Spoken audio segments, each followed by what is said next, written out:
สาในปารมีธรรมพระเถระครูบาอาจารย์พระภิกษุสงฆ์สามเณรทุกตนทุกองค์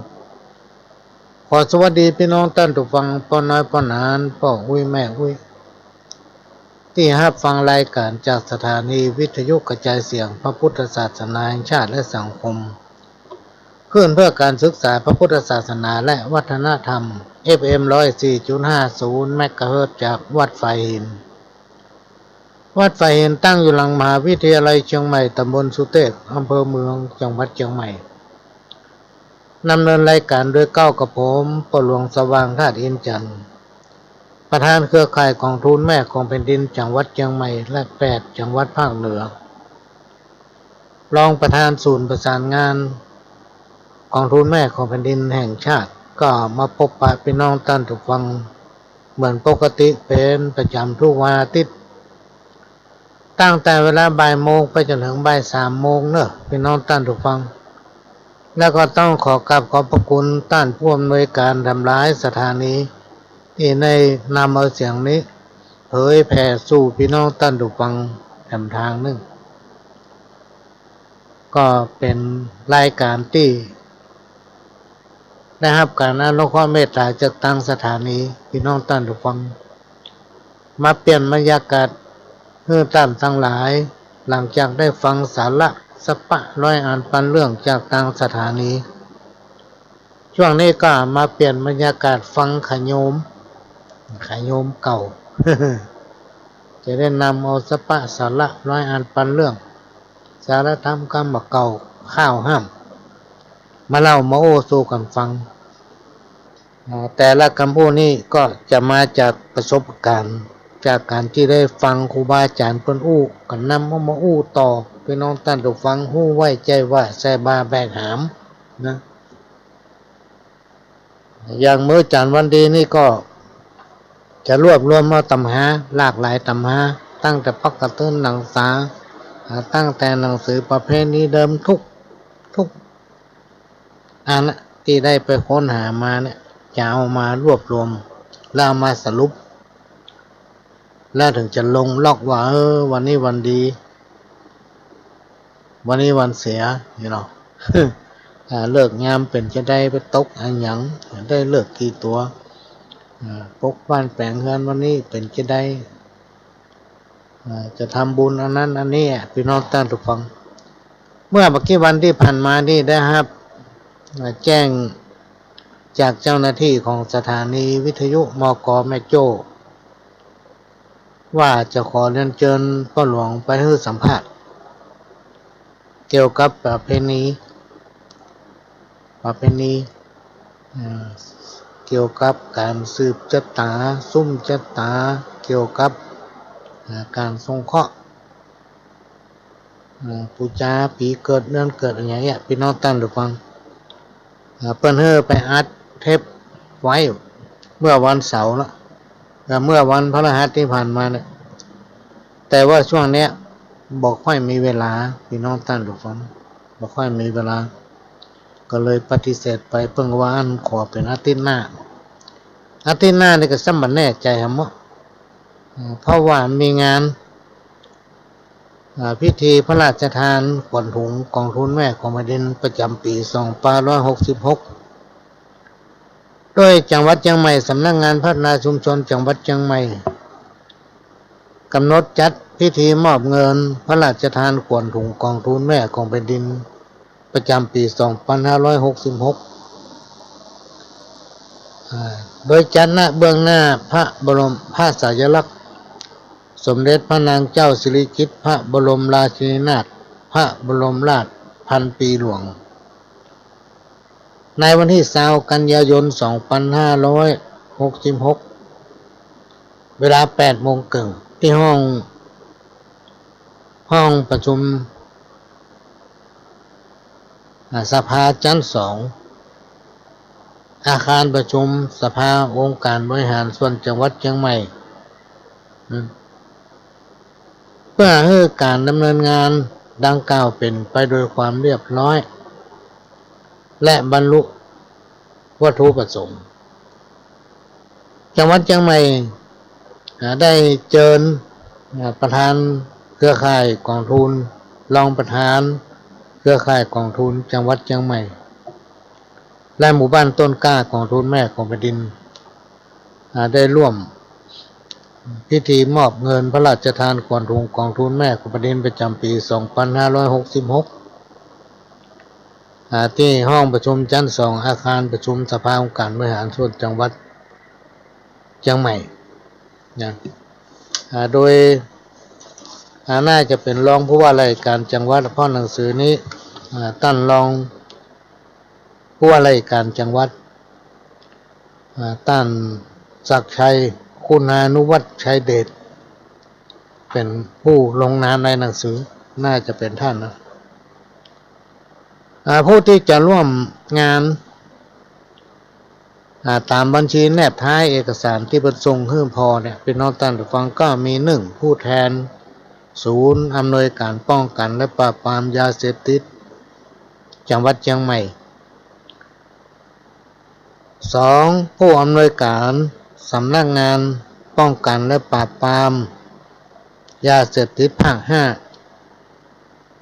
3ผู้อำนวยการรักษาความมั่นคงภายใน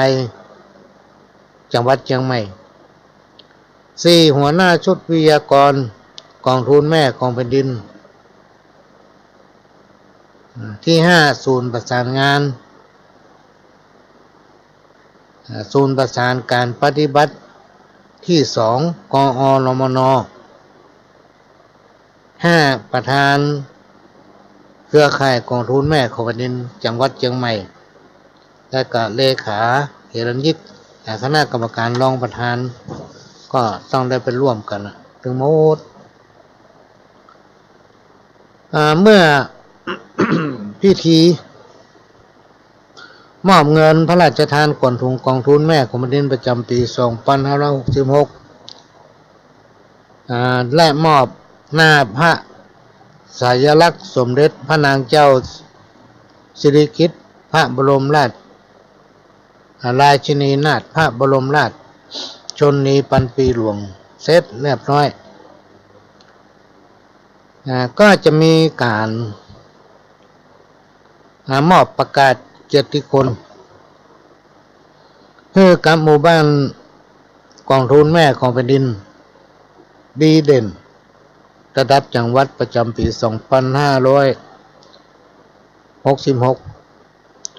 จำนวนถึง5รางวัลพี่น้องท่านผู้ฟัง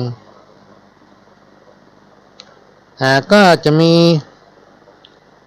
รางวัลชนะเลิศในการประกวดหมู่บ้านศูนย์เรียนรู้กองทุนแม่ของแผ่นดินรางวัลชนะเลิศได้แก่หมู่บ้านม่อนปิ่นหมู่ที่3ตำบลม่อนปิ่นอำเภอฝางจังหวัดเชียงใหม่รองชนะเลิศอันดับที่1ได้แก่บ้านห้วยน้ำเย็นหมู่ที่4ตำบลต้าตอนอำเภอแม่อายจังหวัดเชียงใหม่รางวัลรองชนะเลิศอันดับ2ได้แก่บ้านแพร่ขวางหมู่ที่3ตำบลน้ำแพร่อำเภอหางดงจังหวัดเชียงใหม่และรางวัลชมเชยได้แก่บ้านเหล่าป่าฝางหมู่ที่2ตำบลดอนเปาอำเภอแม่บางจังหวัดเชียงใหม่และก็รางวัลชมเชยรางวัลหนึ่งได้แก่บ้านดงป่างิ้วหมู่ที่7ตำบลมะขุนหวานอำเภอสันป่าตองจังหวัดเชียงใหม่หลังจากมอบรางวัลและโล่ประกาศเกียรติคุณเสร็จเรียบร้อยพี่น้องท่านผู้ฟังหมู่บ้านต้นกล้ากองทุนแม่ของแผ่นดินปี 2566 จำนวน24อำเภอและเทศบาลนครเชียงใหม่จำนวน25ท่านนายอำเภอหรือผู้แทนของอำเภอเป็นผู้แทนคณะที่2ประธานหมู่บ้านต้นกล้ากองทุนแม่ของแผ่นดินจังหวัดเชียงใหม่จำนวนทั้งหมดกัน31หมู่บ้าน31คนคณะหมู่บ้านกองทุนแม่ของแผ่นดิน ที่มีผลดำเนินงานที่ได้รับโล่ประกาศกิตติคุณไปตะกี้ก็คือเป็นหมู่บ้านกองทุนแม่คมดินทร์ศูนย์เรียนรู้ดีเด่นระดับจังหวัด5กองทุนหัวหน้าส่วนราชการและพัฒนาการอำเภอทุกอำเภอจำนวน30ท่านก็จะได้ร่วมกันบันทึกภาพพี่น้องท่านผู้ฟังกิจกรรมกองทุนแม่คมดินทร์จังหวัดเชียงใหม่ประจำปี2566โดยเครือข่ายกองทุนแม่คมดินทร์จังหวัดเชียงใหม่ก็จะมีการจัดกิจกรรมทอดพระป่ากองทุนแม่ของแผ่นดินโดยจัดตั้งองค์พระป่าพร้อมแต่งดาองค์พระป่ากองทุนแม่คมดินทร์จังหวัดเชียงใหม่ที่หอประชุมเนี่ยพี่น้องท่านผู้ฟังที่หอประชุมที่จัดกิจกรรมมอบพระราชทานเงินขวัญถุงของรุ่นแม่ของประเด็นในปี2566นี้ก็ขอเชิญหมู่บ้านกองทุนแม่ของประเด็นทุกกองทุนพี่น้องท่านฟังได้ร่วมกันจัดตั้งองค์พระป่าเพื่อสมทบเครือข่ายโดยเริ่มต้นบัตรต่ำกว่า300บาทแต่ละต้นแต่ละหมู่บ้านกองทุนแม่ของประเด็นหมู่บ้านละ300บาทเพื่อจะได้นำเอาปัจจัยนั้น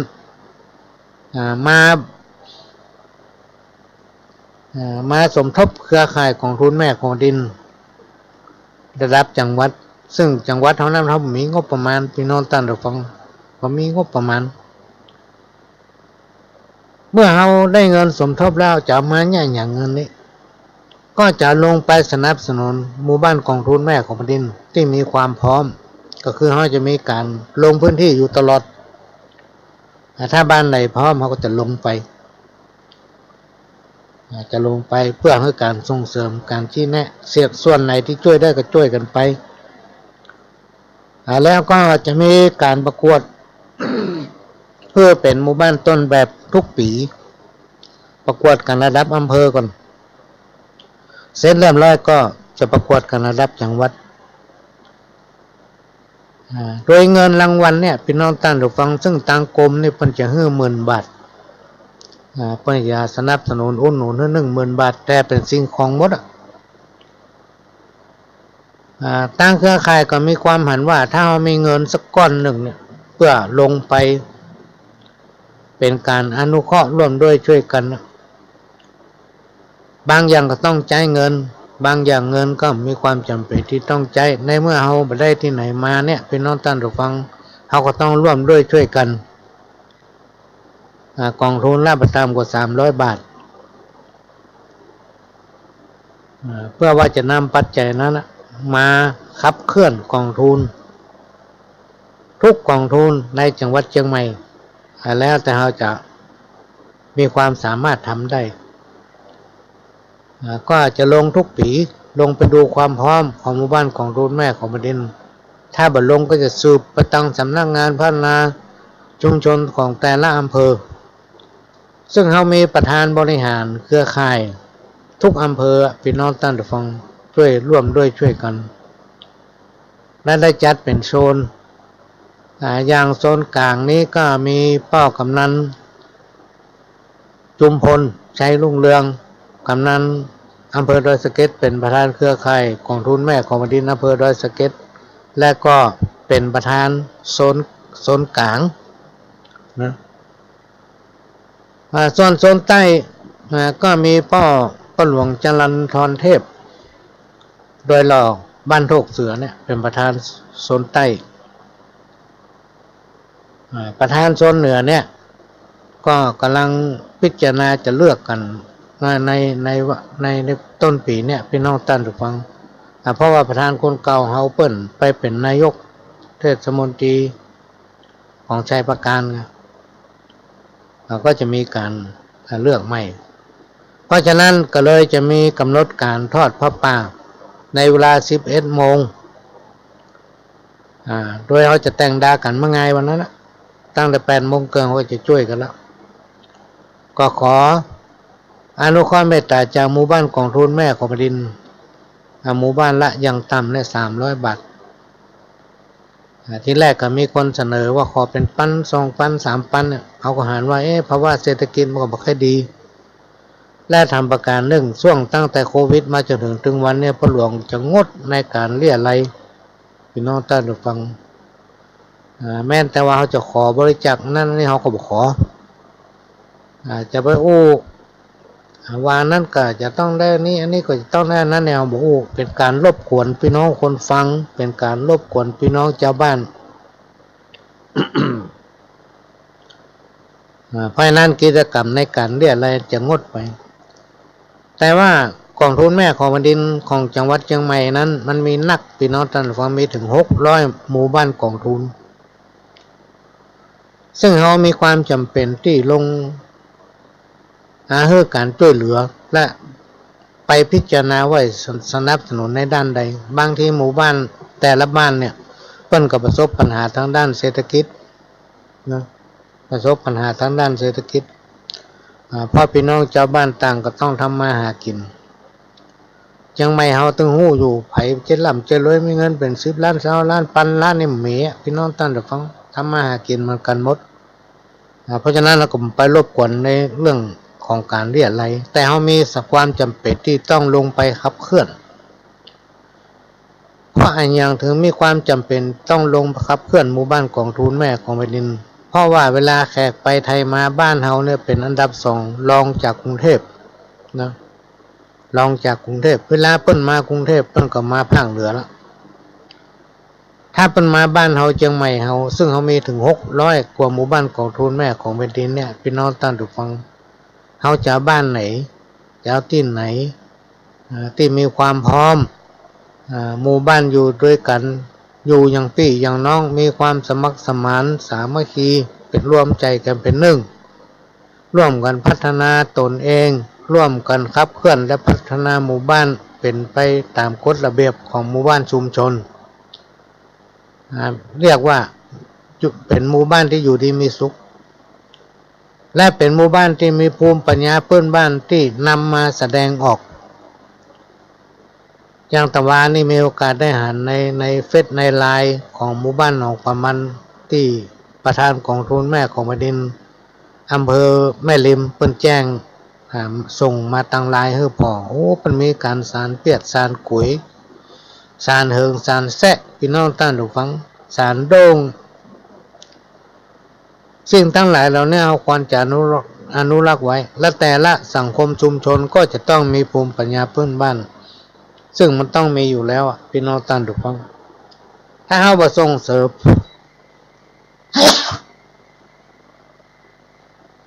ต้องขออภัยแอร์มันเย็นแล้วไป เลยมีไอออกมาหน่อยจะไปเอาหน้าใกล้วิทยุจะเป็นวัดเพราะแถวๆใกล้ๆบ้านเนี่ยเขาเป็นวัดกันหมดมีพ่อหลวงคนเดียวที่เป็นเก่งหน่อย เปิ้นแสดง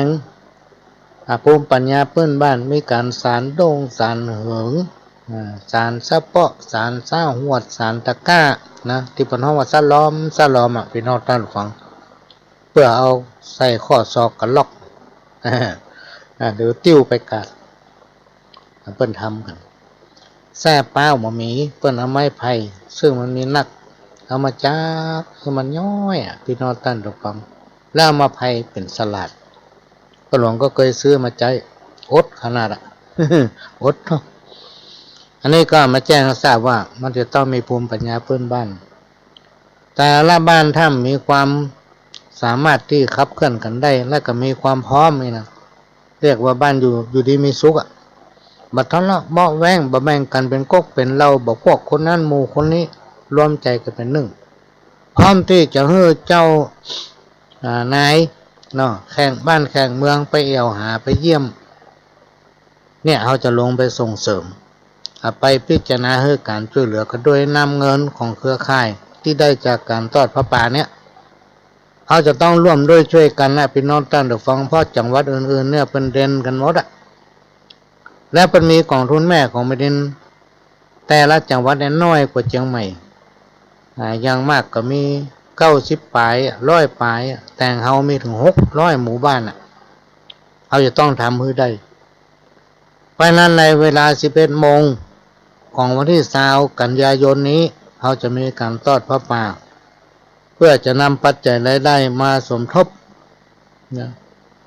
มาสมทบเครือข่ายของทุนแม่ของแผ่นดินก็ขอเชิญเด้อพี่น้องท่านผู้ฟังผู้ที่พอมีอันจะกินพอมีจิตศรัทธาที่จะบริจาคเพราะว่ากองทุนแม่ของแผ่นดินนั้นมันจะมีรายได้อย่างพี่น้องท่านผู้ฟังมันเป็นงานของจิตอาสาเป็นงานของจิตอาสาในฐานะที่เขาเกิดมาเป็นคนกระเปิ้นตึงเตื้อหนึ่งเนี่ยพี่น้องท่านผู้ฟังเขาก็ใจภูมิปัญญาของเขาเนี่ยสิ่งไหนที่เขาทำได้เขาก็จะทำโดยเฉพาะสังคมใดก็ตามพี่น้องท่านผู้ฟังทุกสังคมก็จะต้องมีการรวมใจกันและก็มีการประสานนะร่วมกัน3สถาบันหลักของแต่ละหมู่บ้านก็คือวัดโรงเรียนบ้านหรือว่าบ้านวัดโรงเรียนอันนี้คือเสาหลักเป็นก้อนเสาหลักพี่น้องท่านผู้ฟังแต่ละหมู่บ้านที่เป็นหมู่บ้านกองทุนแม่ของแผ่นดินก็จะมี3หน่วยเนี่ย3องค์กรหรือว่า3หัวใจเนี่ยที่เป็นเสาหลักให้กับหมู่บ้านนั้นๆคือบ้านวัดและก็โรงเรียนวัดบ้านโรงเรียนนะก็จะช่วยกันครับเคลื่อนงานกองทุนแม่ของแผ่นดินขึ้นมาเพื่อให้เป็นแบบอย่างให้กับละอ่อนนะแล้วก็ค้นหาภูมิปัญญาพื้นบ้านของหมู่บ้านนั้นๆ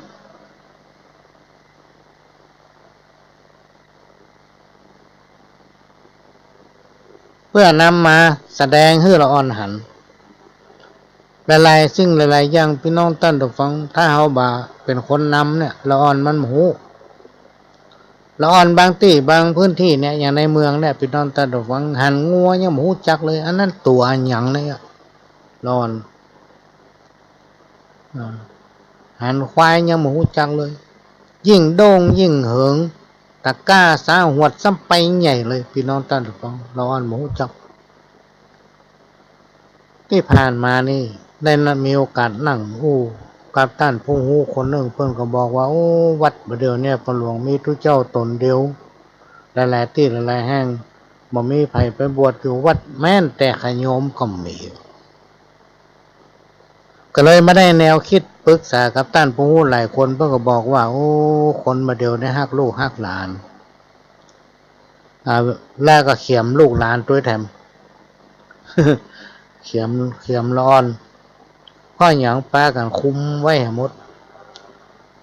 เปิ้นห้องว่ามีลูกมากจะยากจนในยุคปัจจุบันนี่นะแต่ในยุคคนแต่ก่อนเนี่ยเปิ้นมีลูกหลายเปิ้นร่วมกันโลกพี่น้องท่านผู้ฟังบางบ้านบางหลังมีลูกเป็น7เป็น8ใหญ่มาแยกกันคนละอย่างคนละอันถ้าเป็นแม่ยิ่งกับเที่ยวบ้านถูเฮือนตักน้ำนึ่งข้าวเป่าไฟถ้าเป็นปัจจัยกับพญาการรับจ้างช่วยกันสร้างฐานะหลักฐานร่วมกับพ่อกับแม่จนกว่าจะแยกครอบครัวไปอยู่คนละที่ละทางแต่คนในยุคปัจจุบันนี้ไม่ค่อยมีลูก ไม่ค่อยมีลูกหลายบางครอบครัวมีคนเดียวบางครอบครัวมี2 คนกันนี่น่าหันใจเพราะว่าภาวะเศรษฐกิจในยุคปัจจุบันกับแต่ก่อนมาเหมือนกันถ้าเรามีลูกหลายเขาต้องส่งละอ่อนให้มันเรียนหนังสือพี่น้องท่านผู้ฟังเรียนสูงเท่าใดดีเท่านั้นเพราะในอนาคตยุคปัจจุบันเนี่ยเป็นยุคที่มีความเจริญก้าวหน้าเกินไปเกินที่เราคิดเกินที่เราคิดจนเราปรับตัวเราบัดตันพี่น้องท่านผู้ฟังเป็นห้องว่าเป็นยุคโลกาภิวัตน์สังคมเฟซไลน์ส่งสังคมอย่างตั้งหลายเราเนี่ยถึงวันเนี่ยแล้วเฮาไปตามสังคมนักเกินพี่น้องท่านผู้ฟังละศีลละธรรมบ่ให้เขาวัดเขาว่ากันโดยเฉพาะมีลูกมีหลานเนี่ยบ่ให้ไปอยู่วัด หาว่าเอาตัวไปทรงพ่องวะไปอยู่อย่างหั่นไปคบกันบดีวะ มีแฮนสปะถ้ามีความคิดอย่างคนในยุคปัจจุบันเนี่ยพี่น้องท่านฟังมีน้อยมีนานละแล้วน้อยนานในสมัยก่อนเปิ้นฮู้มาเชื่อก็ลองถามเด้อป้าป้าน้อยป้านานที่ไหนป้านานเดือนนี้เสียหยังเนี่ยอย่าป้าหลวงนั่งอยู่บ้านมีบางคนมาเอิ้นป้าหลวงเดือนนี้เสียวันเดือนนี้เสียหยังหายเขาก็มานึกใจได้จันเมินว่าเสียเสากับพัดย้อนถามผมละมันเป็นเดือนไหนหยังไงเนี่ยแล้วน้อยนานสมัยใหม่เนี่ยพี่น้องตาตุฟังมั่มได้ฮู้เรื่องอย่างตั้งหลายแล้วเนี่ยมันก็ฮู้มันฮู้เขาจะมาน้อยขี้ไก่กับไปแจ้กับบวชมาจันเมินมันเฮียนเป็นคนละอย่างในยุคปัจจุบันเนี่ยเป็นเฮียนไปต่างโลกนักพี่น้องตาฟังศีลธรรมนั้นมีไปส่วนน้อยแล้วทั้งความฮู้ของคนในยุคปัจจุบันกำเฮาเป็นคนสมัยก่อนเฮาบัตันเขาทำแล้ว เฮาบัตันเขาแล้วเรื่องกรรมโบราณเรื่องประเพณีอย่างตั้งหลายแล้วเนี่ยเขาบัตันเฮาผมละ เพราะเขามีโอกาสได้เรียนรู้ในยุคปัจจุบันเนี่ยพี่น้องท่านผู้ฟังในยุคสังคมที่มันวุ่นวายอยู่ถึงวันเนี่ยถ้าเฮายังเมาหันแก่ตัวนะเมาเล่นพักเล่นพวกอันนั้นเป็นหมู่คนนั้นอันนี้เป็นหมู่คนนี้บางทีมีหลายคนพี่น้องท่านฟังที่บหลวงได้ปะเหลือเปิ้นโทรมาหาเปิ้นให้ ไว้แม่กินนะขนาดได้เลือกคนนี้เป็นผู้นำหมู่บ้านนี่มันถึงมาเอาขี้เต้ากำแล้วปหลวงนี่หรอกการงานไหนไม่ก็ไปวัดไหนไม่ก็บ่เข้าเนี่ยโอ้ประเดี๋ยวนี้แม่ถึงเสียอกเสียใจขนาดนี้เนาะคนดีๆเขามองข้ามไปคนที่เพิ่นมีความพร้อมป่านพอเป็นนักธุรกิจอย่ามันมีเวลาให้เจ้าบ้านเป็นว่าเลือกขึ้นไปเป็นเจ้าเป็นนายอีโลเฮาได้ทีเนาะก็เลยอู้อวดไปเมื่อแต่ว่าวันซื่นนี่พ่อหลวงไปงานศพหลานบ่าวที่บ้านห้วยบอนดอยสะเก็ดเนาะ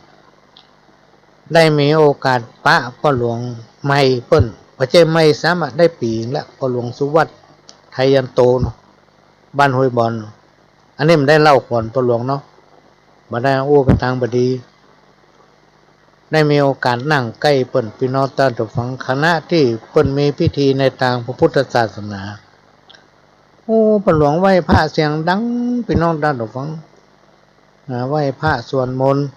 โดยพ่ออาจารย์เปิ้นนำเปิ้นก็ว่าพร้อมกันเน้อเนาะพ่ออาจารย์เปิ้นก็เสียงดีเนาะเป็นคนหนุ่มเจ้าอาวาสเก่าคนห้องนานหลวงพ่อหลวงเปิ้นมานั่งข้างพ่อหลวงตั้งหน้าหมู่จุดธูปเทียนแล้วก็มานั่งไหว้ว่ากรรมไหว้พระว่ากรรมอาราธนาศีลทับศีลเป็นข้อว่าได้ชัดเจนทั้งที่เป็นคนหนุ่มอยู่นะตกตอนสุดท้ายมามีการตรวจน้ำแผ่เมตตาเพิ่นก็ว่าได้ชัดถ้อยชัดคำพี่น้องท่านผู้ฟังเนี่ยมันหายากคนแบบเนี้ยหาบ่มีละหายากและกระตรงกันข้ามกับไปทำลายตี้พี่น้องท่านผู้ฟังหมู่ประหลวงตั้งหลายนี่ปุ้น ตั้งโต๊ะอยู่กำบัลลังวัดก่อนหน้าวัด กำอ่านกับตังกุตูวะหรือมาตังจอกเก้าไม้ที่มีห่มตั้งอยู่ตรงพวกมาเข้ามาอันนี้มาเปรียบเทียบเพื่อฟังไปได้ว่าเพื่อไผ่นะพี่น้องท่านฟังมาอู้ฟังพอมีโอกาสพ่อหลวงก็เลยบอกว่าถ้ามีโอกาสพบพระหน่วยงานไหน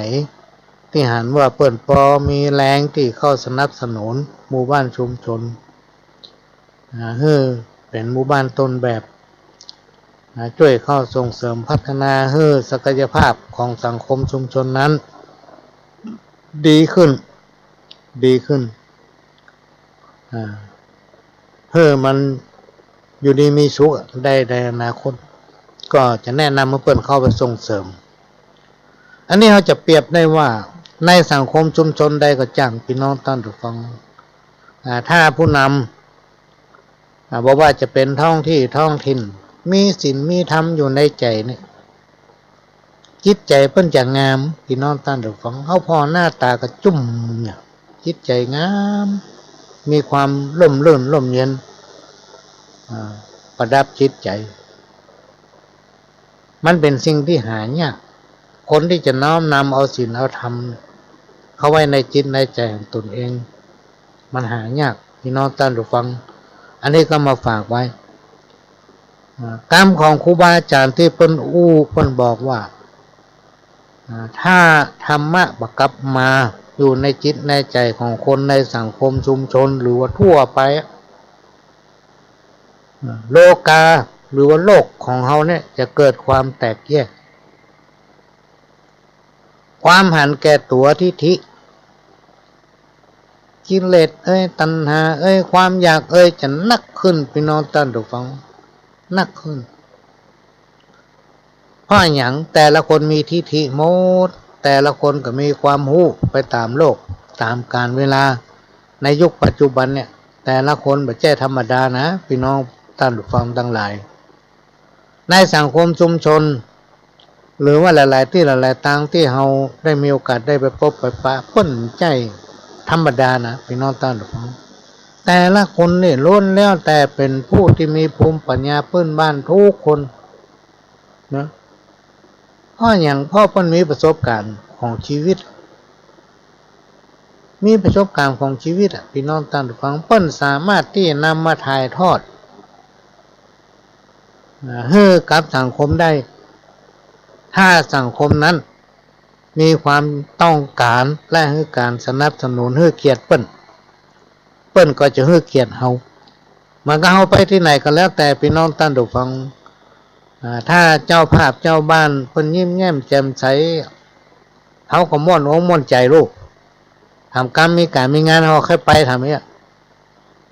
ถ้าเฮาไปที่ไหนบ้านใดแปลกหน้าจดหน้าใกล้อยู่กินข้าวก็บ่ลำหับกรรมก็ถึงมาแล้วพี่น้องจับซ้ำคนนี่ใส่ซองไว้เต็มที่เดี๋ยวกันพอไล่กันเจ้าภาพมันตักทายจาปลาใสดีก่อนถ้ามันดีก็จะหอมทั้งหมดเนี่ยถ้ามันดีถอนยอดเลยเนาะมาฟังกรรมเก่าวันนี้คนเฒ่าคนแก่เพิ่นนึกว่าไว้ว่าคนเฮาเนี่ยพี่น้องท่านผู้ฟังมันจะต้องมีถึงความสุขมันจะต้องมีถึงความทุกข์อยู่ข้ากันไปบ่มีไผที่จะมีความทุกข์ตลอดกาลบ่มีไผที่มีความสุขตลอดไปพี่น้องท่านผู้ฟังถ้าไผบ่เป็นอย่างเงี้ยพี่น้องท่านผู้ฟังนั่นน่ะคือเกินมนุษย์เกินคนละ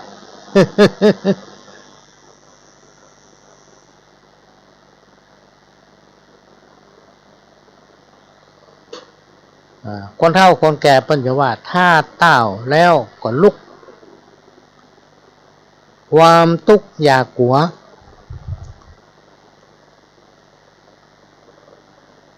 ถ้าน้ำตาบ่ยัวถ้าน้ำตาบ่ยัวอย่าไปหมองมนไม่ถ้านักก็วางปล่อยวางให้ได้ถ้าไผยึดติดเกินไปก็เป็นทุกข์เนี่ยถ้าไผยึดติดเกินไปก็เป็นทุกข์มนุษย์คนต้าวแล้วต้องมีลุกมีความสุขและความโศกเศร้าคะกันไปความสุขความทุกข์นั้นข้อสำคัญมันอยู่ที่ใจให้มันฝึกดวงไทยให้ใสเปล่งแจ้งให้ใสเปล่งแจ้งอันนี้เป็นกรรมคนตะก้อนเปิ้นว่าไว้พี่น้องท่านทุกคนเฮามากึดพอเนี่ยมันมีแต่น่ะ คนเต้าแล้วหรือว่าคนล้มเนี่ยพี่น้องท่านทุกคนโอกาสที่เปิ้นจะฟื้นฟูตัวเก่าเปิ้นมีเมื่อก็เต้าแล้วต้องลุกแต่มันใจเวลาน้อยใจเวลาในการศึกษากับปัญหาที่ตัวกำลังได้ปะปัญหาที่ตัวได้พบศึกษากับมันคิดแก้ปัญหากับมันไปบ่มีอันใดในโลกที่ครูบาอาจารย์เพิ่นอู้ไว้ที่คนมนุษย์เฮาตั้งหลายเนี่ยจะแก้ไขบ่ได้ในที่สุดเฮาต้องแก้ไขปัญหานั้นๆได้เหมือนกับเพิ่นมัดเชือกไว้ผูกเชือกไว้เนี่ยเฮาต้องหามันน่ะหาวิธีแก้ให้ได้แล้วก็ลุกขึ้นมาความทุกข์เนี่ยพี่น้องท่านผู้ฟังครูบาอาจารย์เพิ่นบอกว่าจะไปกลัวมันความทุกข์ยากเนี่ยพี่น้องท่านผู้ฟังมันปะมากันทุกคนคนเฮาก่อนที่จะร่ำจะรวยต้องปะกับความทุกข์ความยากก่อนเฮาลองมาคิดพอคนเฒ่าแต่ก่อนเพิ่นเล่าไว้เพิ่นรู้กันไว้ว่าคนจีนเนี่ยไม่ใช่เล่าก่อนคนจีนนะในตำนานน่ะคนตะก้อนเป็นว่าคนจีนเนี่ยเพิ่นหนีคนห้องว่าอย่างหนีฮ้อนมาเพิ่งเย็นเพิ่นมาจากประเทศบ้านเพิ่นเนี่ยพี่น้องท่านผู้ฟังมีพระปกกับจองนะหรือบางทีก็มีหาบมีรถถีบขี้เมี่ยงเหียกันในรถถีบก็มีหม้อข้าวหม้อแกงมีกระติกน้ำกินเนี่ยละมาอยู่เมืองไทยใหม่ๆเพิ่นยังมีกำเล่ากันนะพี่น้องท่านผู้ฟังว่าคนจีนเนี่ยคนสมัยก่อนเนี่ยเพิ่นชอบที่สุดในยามที่เพิ่นอดอยากเพิ่นกินบะนะหน่วยบะนะกับข้าวเย็นพี่น้องท่านผู้ฟังผลไม้รากไม้เนี่ยสามารถเอามาผลิตเป็นอาหารได้หมดเพิ่นก็อยู่ได้โดยที่คนจีนนั้นเพิ่นมีความหมั่นขยันพี่น้องท่านผู้ฟังในสมัยยุคตะกอนเนี่ยบอกว่าให้บอกว่าหน้าบอกว่าสวนเนี่ยพี่น้องท่านผู้ฟังมันจะแปลงให้100-200ก็มาคิดดูสนามบินที่ของเชียงใหม่ถึงวันเนี่ยครึ่งหนึ่งเป็นของพี่น้องคนจีนเนี่ยเพิ่นถวายให้เป็นสนามบินที่มันพอและส่วนหนึ่งก็เป็นที่อยู่อาศัยของคนชาวบ้านในสมัยก่อนนะมันมันเป็นป่าพี่น้องท่านผู้ฟังคนจีนในสมัยนั้นเพิ่นมีความหมั่นขยันเพิ่นบุกเบิกเอาหรือมาอ่านก็เพิ่นเป็นคนที่ประหยัดเพิ่นเป็นคนที่ประหยัดเพิ่นสามารถซื้อที่จากเฮาได้สมมุติเฮาบุกเบิกได้น้อยเพิ่นมาหาโอ้นี่เฮาขอซื้อได้กอมันไม่ใช่แปลงให้ภาษีนึง100-200นะพี่น้องท่านผู้ฟัง100-200นะบางคนมีนาปั้นนึงเขาได้งัวมาเลี้ยงเอาไปแลกงัว2ตัวพี่น้องท่านผู้ฟังในสมัยก่อนในยุคปัจจุบันเพิ่นถึงร่ำถึงรวยไงก็แสดงว่าเพิ่นปะความทุกข์มาก่อนหนีฮ้อนจากประเทศบ้านเมืองเพิ่นมาเพิ่งเจนบ้านเฮานะก็เลยมีชื่อมีเสียงว่าโอ้ในประเทศไทยเมืองไทยนั้นในน้ำมีป่าในนามีข้าวตามข้องหัวข้องเฮามีพักปังพักแคบตำน้องตำสะตำบึงมีพักบุ้งพักหนองเนี่ยพี่น้องท่านผู้ฟังตำข้างต่างกันยิ่งมีพักกระถินหน่วยหมอห้อยน้อยจ้าสามารถเอามาต้มมานึ่งกินได้หมดเนี่ยก่อนที่เพิ่นจะร่ำจะรวยเพิ่นมีฐานะรากฐานเป็นเจ้าของกิจการมาจนถึงปัจจุบันลูกเต้าเหล่าหลานก็ได้สืบมรดกตกทอดจากเพิ่นมาเพิ่นก็ปะความทุกข์มาก่อนถ้าน้ำตาบ่ยัวคนโบราณเพิ่นสอนว่าจะไปหมองมนไหมนะถ้าน้ำตาบ่ยัวต้องถึงขั้นน้ำตายัวน้ำตาไหลพี่น้องท่านผู้ฟัง เขาถึงจะมองนะ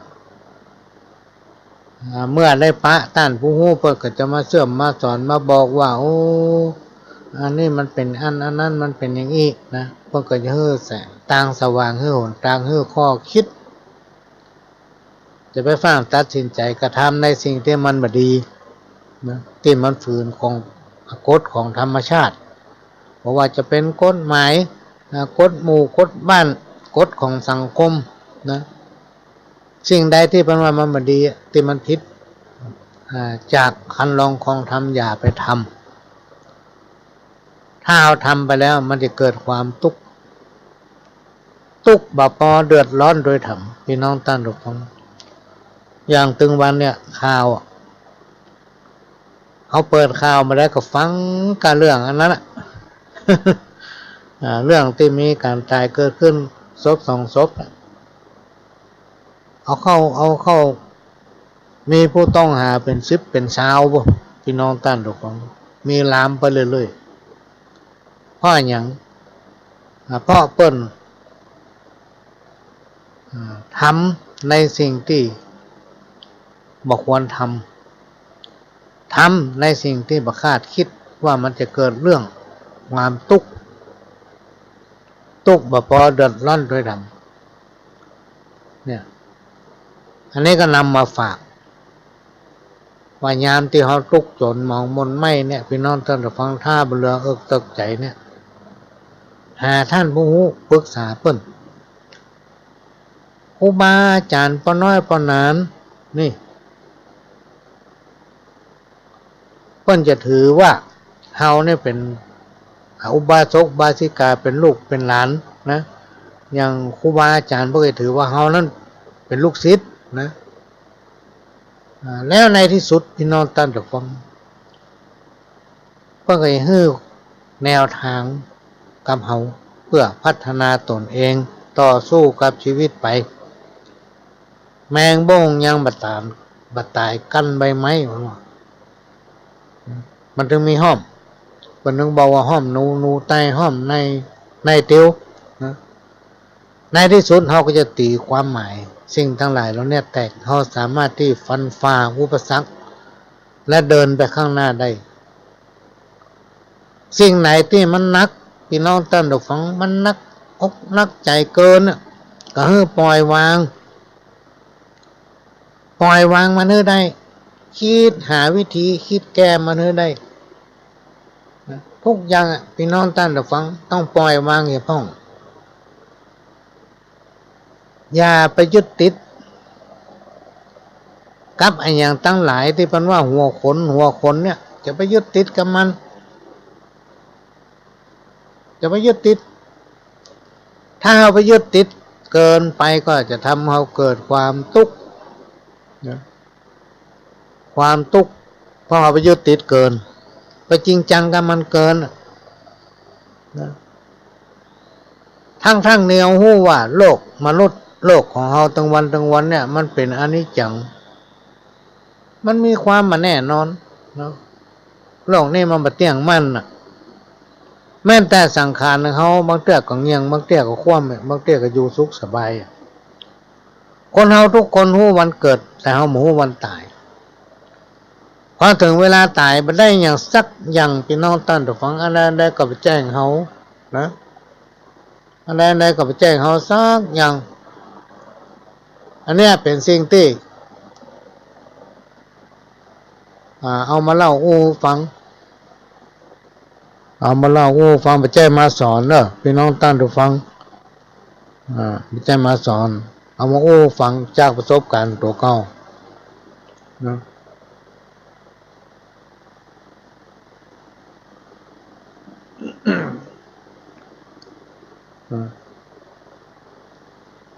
อย่า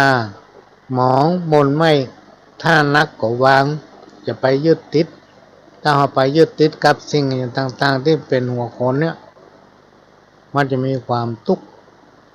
เกิดขึ้นมนุษย์คนเฮาเนี่ยเวลาล้มละถึงมีลุกเป็นห้องวัดเต้าแล้วมันต้องมีลุก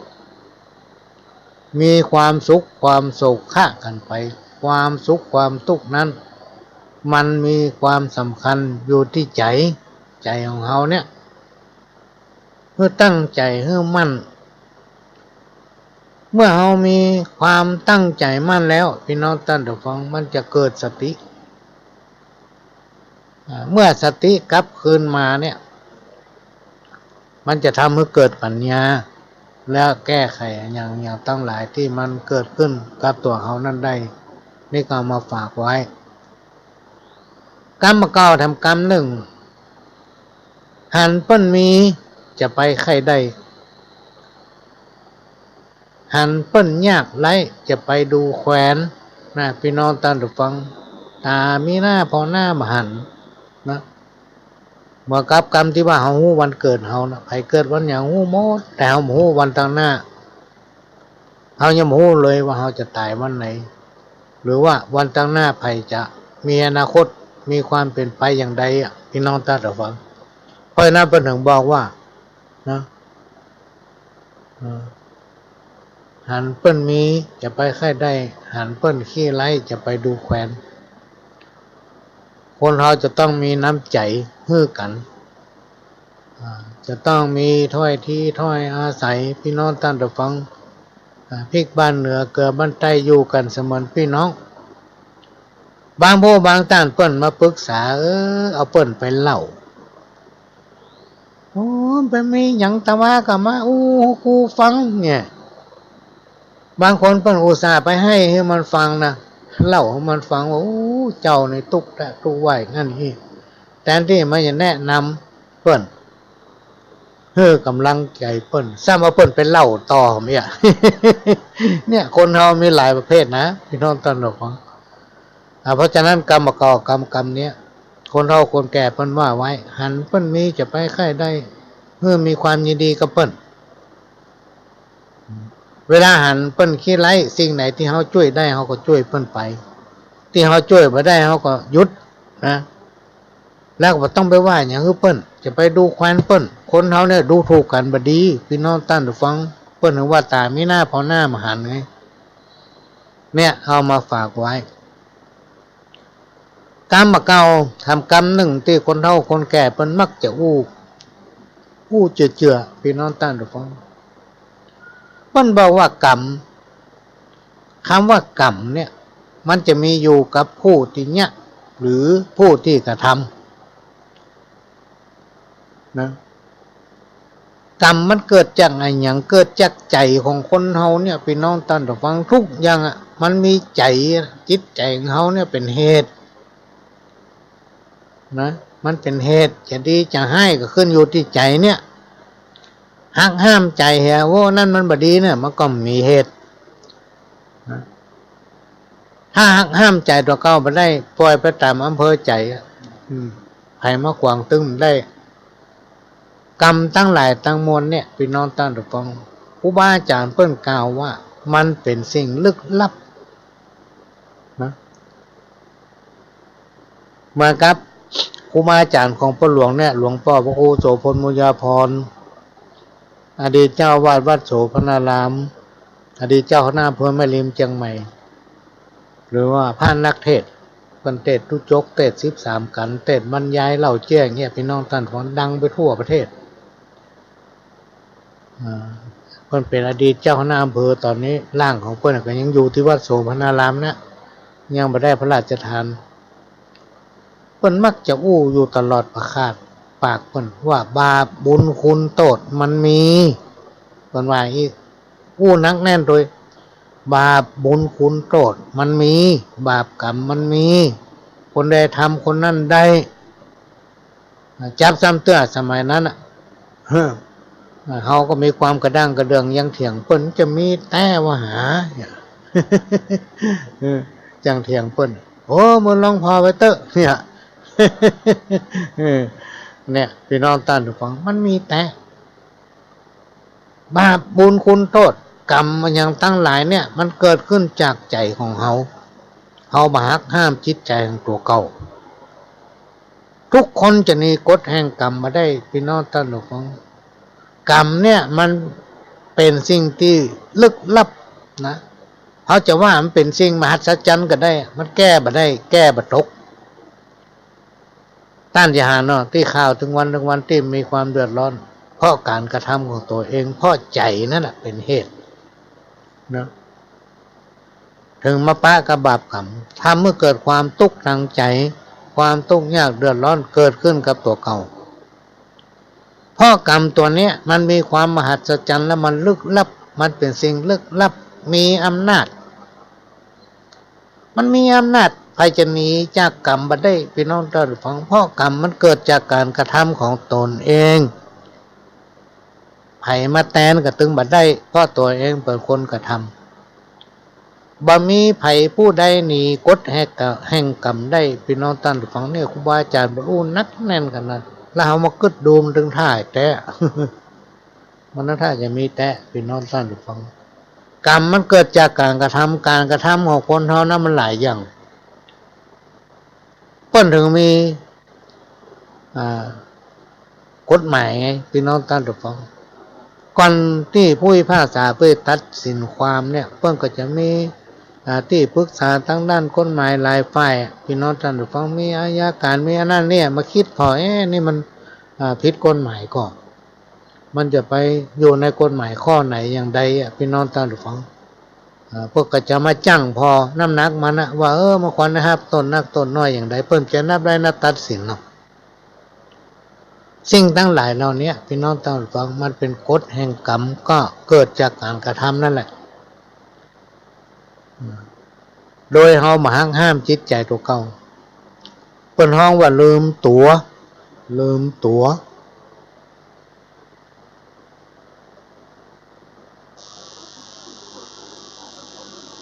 และในยุคปัจจุบันเนี่ยคนลืมตัวมันนักพี่น้องท่านทุกท่านแม้แต่ผู้ที่สอนคนผู้ที่สอนคนเอาคัมภีร์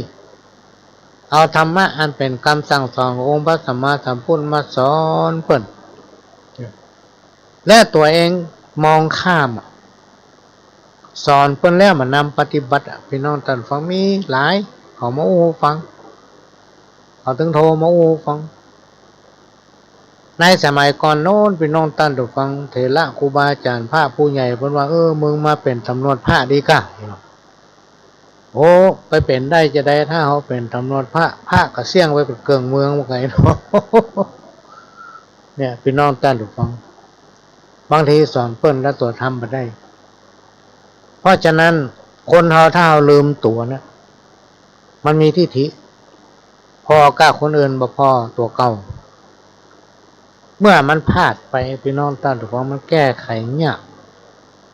แก้ไขมาได้เหมือนกับคนล้มแล้วจะลุกกลัวมันจะลุกขึ้นยืนได้มันใจเวลาเมินแต่ว่าคนเฮาเนี่ยบดีดูถูกคนจะไปดูถูกเพิ่นถ้าเฮาดูถูกเพิ่นเดี๋ยวมันเข้าตัวเก่าเหมือนกับมือเนี่ยเฮาจี้ไปหาเพิ่นนิ้วเดียวมันเข้าเฮาถึง3 นิ้วไม่จำไว้เถอะพี่น้องท่านทุกฟังนี่ได้มาสอนเอามาฟังกรรมเก่าที่เป็นคติสอนใจเพิ่นบอกว่าใจบะแข็งบะได้ขี้จ้าง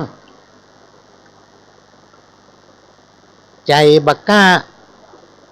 บะได้เป็นป้อนเลี้ยง อันนี้กรรมของคนตะเก่าตะก้อนพี่น้องท่านทุกคนอันนี้ไปจำจากไหนมาเมื่อคิดออกตะกี้นี่มันได้ตอนที่แม่อุ้ยนั่นโทรหาผมมาคิดว่ามันน่าจะมีคติสอนใจได้อย่างดีกล่าวมาฟังเพิ่นว่าใจบะแข็งจะบ่ได้ขี้จ้างใจบะกล้าบ่ได้เป็นป้อเลี้ยงอีกบ้าถึงแม้แต่เนอะพี่น้องท่านทุกคนในสมัยก่อนเนี่ยคนใดได้ขี่จ้างได้มีจ้างไว้กับบ้านกับเพื่อนเนี่ยคนนั้นถือว่าสุดยอดเพราะจ้างนั้นมันสามารถทำงานได้กูอย่างบอกว่าในป่าในแพะในดอยในบ้านในจองเปิ้นมีแย่งจ้างนั่งอยู่บนหลังมันหรอกสามารถบรรทุกของทุกอย่างไปสิงสารสัตว์อันยังก็บ่ใกล้นะเพราะจ้างมาตัวใหญ่แล้วก็ตัวสูงพ้นจากภัยต่างหลายทั้งปวงใจได้สปะ เอาไปล่างไม้ล่างอย่างได้ประโยชน์นักเนี่ยป้าปั้นในสมัยก่อนการไผ่มีจ้างมันก็มีรถพ่วง ที่บรรทุกของถ้าเป็นเรือกับเรือลำใหญ่แตะใหญ่ว่าอยู่กลางทะเลว่ากลางแม่น้ำมหาสมุทรก็ใช้ได้หลายอันหลายอย่างถ้าคนใจแข็งทำมาหากินอย่างด้วยความขยันขันแข็งเนี่ยสามารถมีจ้างขี่ได้ใจบักกล้าไปได้เป็นป้อนเลี้ยงถ้าว่าใจกล้าเกินไปกับมันดีนะพี่น้องตั้นแต่ฟังลองดีลองพอป้อนเลี้ยงตั้งหลายไปที่ไหนละอ่อนห้องป้าปายเพราะมันใจกล้าวันนี้ร้านอาหารนี่คนบัหลายแล้วนี่มีที่คนเอาเหมาหมดเนี่ยละอ่อนมี10แจกทิปถึง10หันคนทุกคนยากหันภัยที่ต้องอัพมาน้อยจกเพื่ออะไรบอกว่าคนให้คนดีพ่อแกเป็นคนที่ใจกล้าใจกล้าเพราะว่าใจปั้มเนาะหันภัยก็จกเฮือจงเฮือโดยไม่คิดว่าวันตาหน้าจะเป็นจะได้ในที่สุดกับเรือนอย่างสักอย่างก็ความใจกล้าใจปั้มใจง่ายเกินไปนั่นเองการมาเก่าทำกรรมหนึ่งเล็กบัดเลี่ยม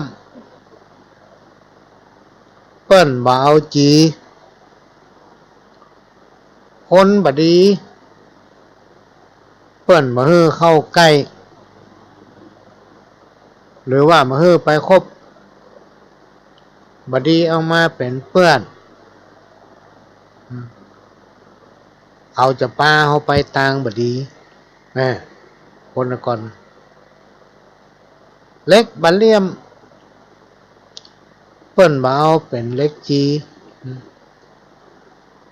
ละอ่อนไปเด้อไปแจ้งฮู้โลพี่น้องท่านฟังจะฮู้จักกะสวรรค์ดอกสวรรค์เนี่ยเล็กจีอย่างนี้เขาฮู้จักขวนนี่เขายังฮู้จังเลยคนบดีจะไปใกล้มัน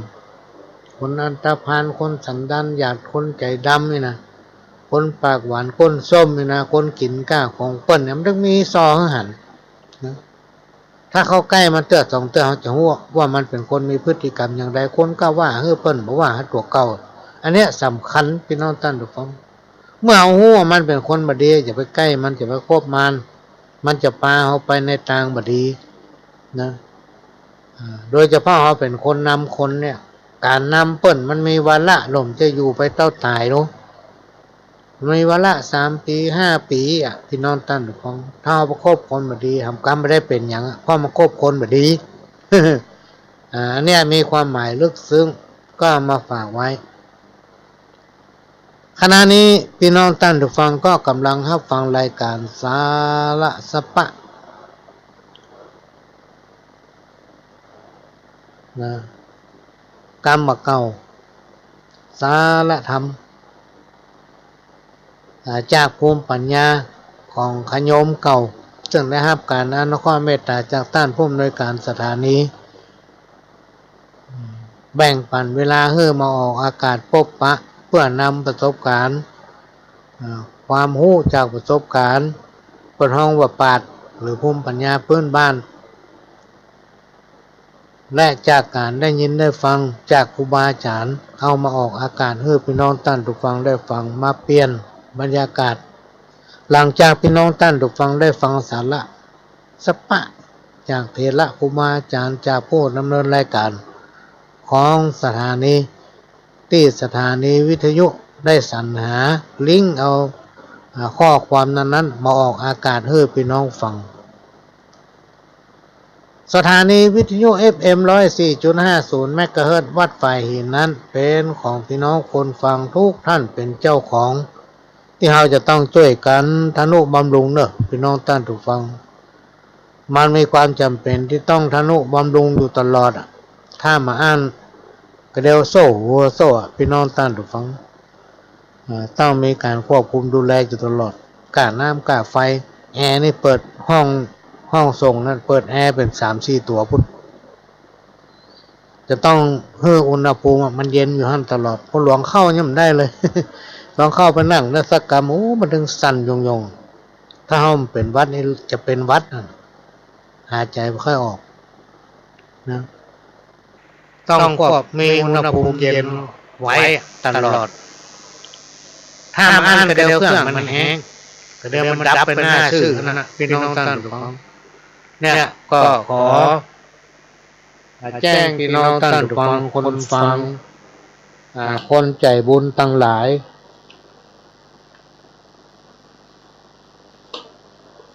ได้ช่วยกันทนุบำรุงสถานีตามกำลังของภัยของมันเนอะพี่น้องท่านผู้ฟังทั้งหลายท่านไม่ต้องมาที่สถานีไปที่ธนาคารใกล้บ้านไปที่ธนาคารใกล้บ้านนะพี่น้องท่านผู้ฟังไปบอกเพื่อนว่าขอมอบสตางค์กับทางสถานีขอโอนให้แม่คำเตอะบอกหมายเลขบัญชีให้เปิ้นบัญชีของสถานีวิทยุ FM 104.50 เมกะเฮิรตซ์วัดไฟหินนั้นอยู่กับธนาคารกสิกรไทยสาขาถนนสุเทพหมายเลขบัญชี471 2274 927ก็ตามกำลังของพี่น้องท่านผู้ฟังคนละบาท2 บาทก็แล้วแต่ แต่ไปธนาคารถึงเตื้อจะไปโอนสตางค์2-3 บาทมันได้เนาะมันมีเอาโอน4-50ยังบ่คุ้มเปิ้นเลยเพราะมีค่าธรรมเนียมค่าอย่างนั้นตั้งก็ไปที่ธนาคารได้ก็ช่วยกันเด้อพี่น้องท่านผู้ฟังเฮาก็ได้อยู่ได้ฟังกันไปเมินๆแล้วก็ต้องขอกราบขอบพระคุณทำลายสถานีพี่น้องท่านผู้ฟังที่เพิ่นนำเอาสัญญาณนี้เสียงในรายการนี้เผยแพร่สู่พี่น้องท่านผู้ฟังทำสถานีหนึ่งต้องขอกราบขอบพระคุณท่านผู้อำนวยการมีสถานีวิทยุเคลื่อนพัฒนาคุณภาพชีวิต FM 92.25 วัดหลวงป่าแดงมหาวิหารสถานีวิทยุ FM 98.75 คลื่นธรรมะของชุมชนบ้านห้วยตองซักตำบลควงเปาอำเภอจอมทองจังหวัดเชียงใหม่สถานีวิทยุมนต์เสียงธรรม 106.25 วัดบุพารามอำเภอแม่แจ่มจังหวัดเชียงใหม่ก็ทำลายสถานีที่เพิ่มมาได้แจ้งมาพี่น้องท่านผู้ฟังก็ต้องขอกราบขอบพระคุณและก็วันเสาร์นั้นมีสถานีวิทยุล้านนาเชียงใหม่ทำสถานีหนึ่งโดยได้รับการข้อเมตตาจากท่านผู้อำนวยการสถานีวันเสาร์ตะวันนี้ได้มาพบปะพี่น้องท่านผู้ฟังสักกรรมเนื่องจากว่าสถานีติดภารกิจก็ต้องสุมมาภัยตุยจงชนะความโกรธด้วยความมีเมตตาถ้าจิตใจเฮางามจิตใจเฮาดีพี่น้องท่านผู้ฟังอันหยังมันถึงดีหมด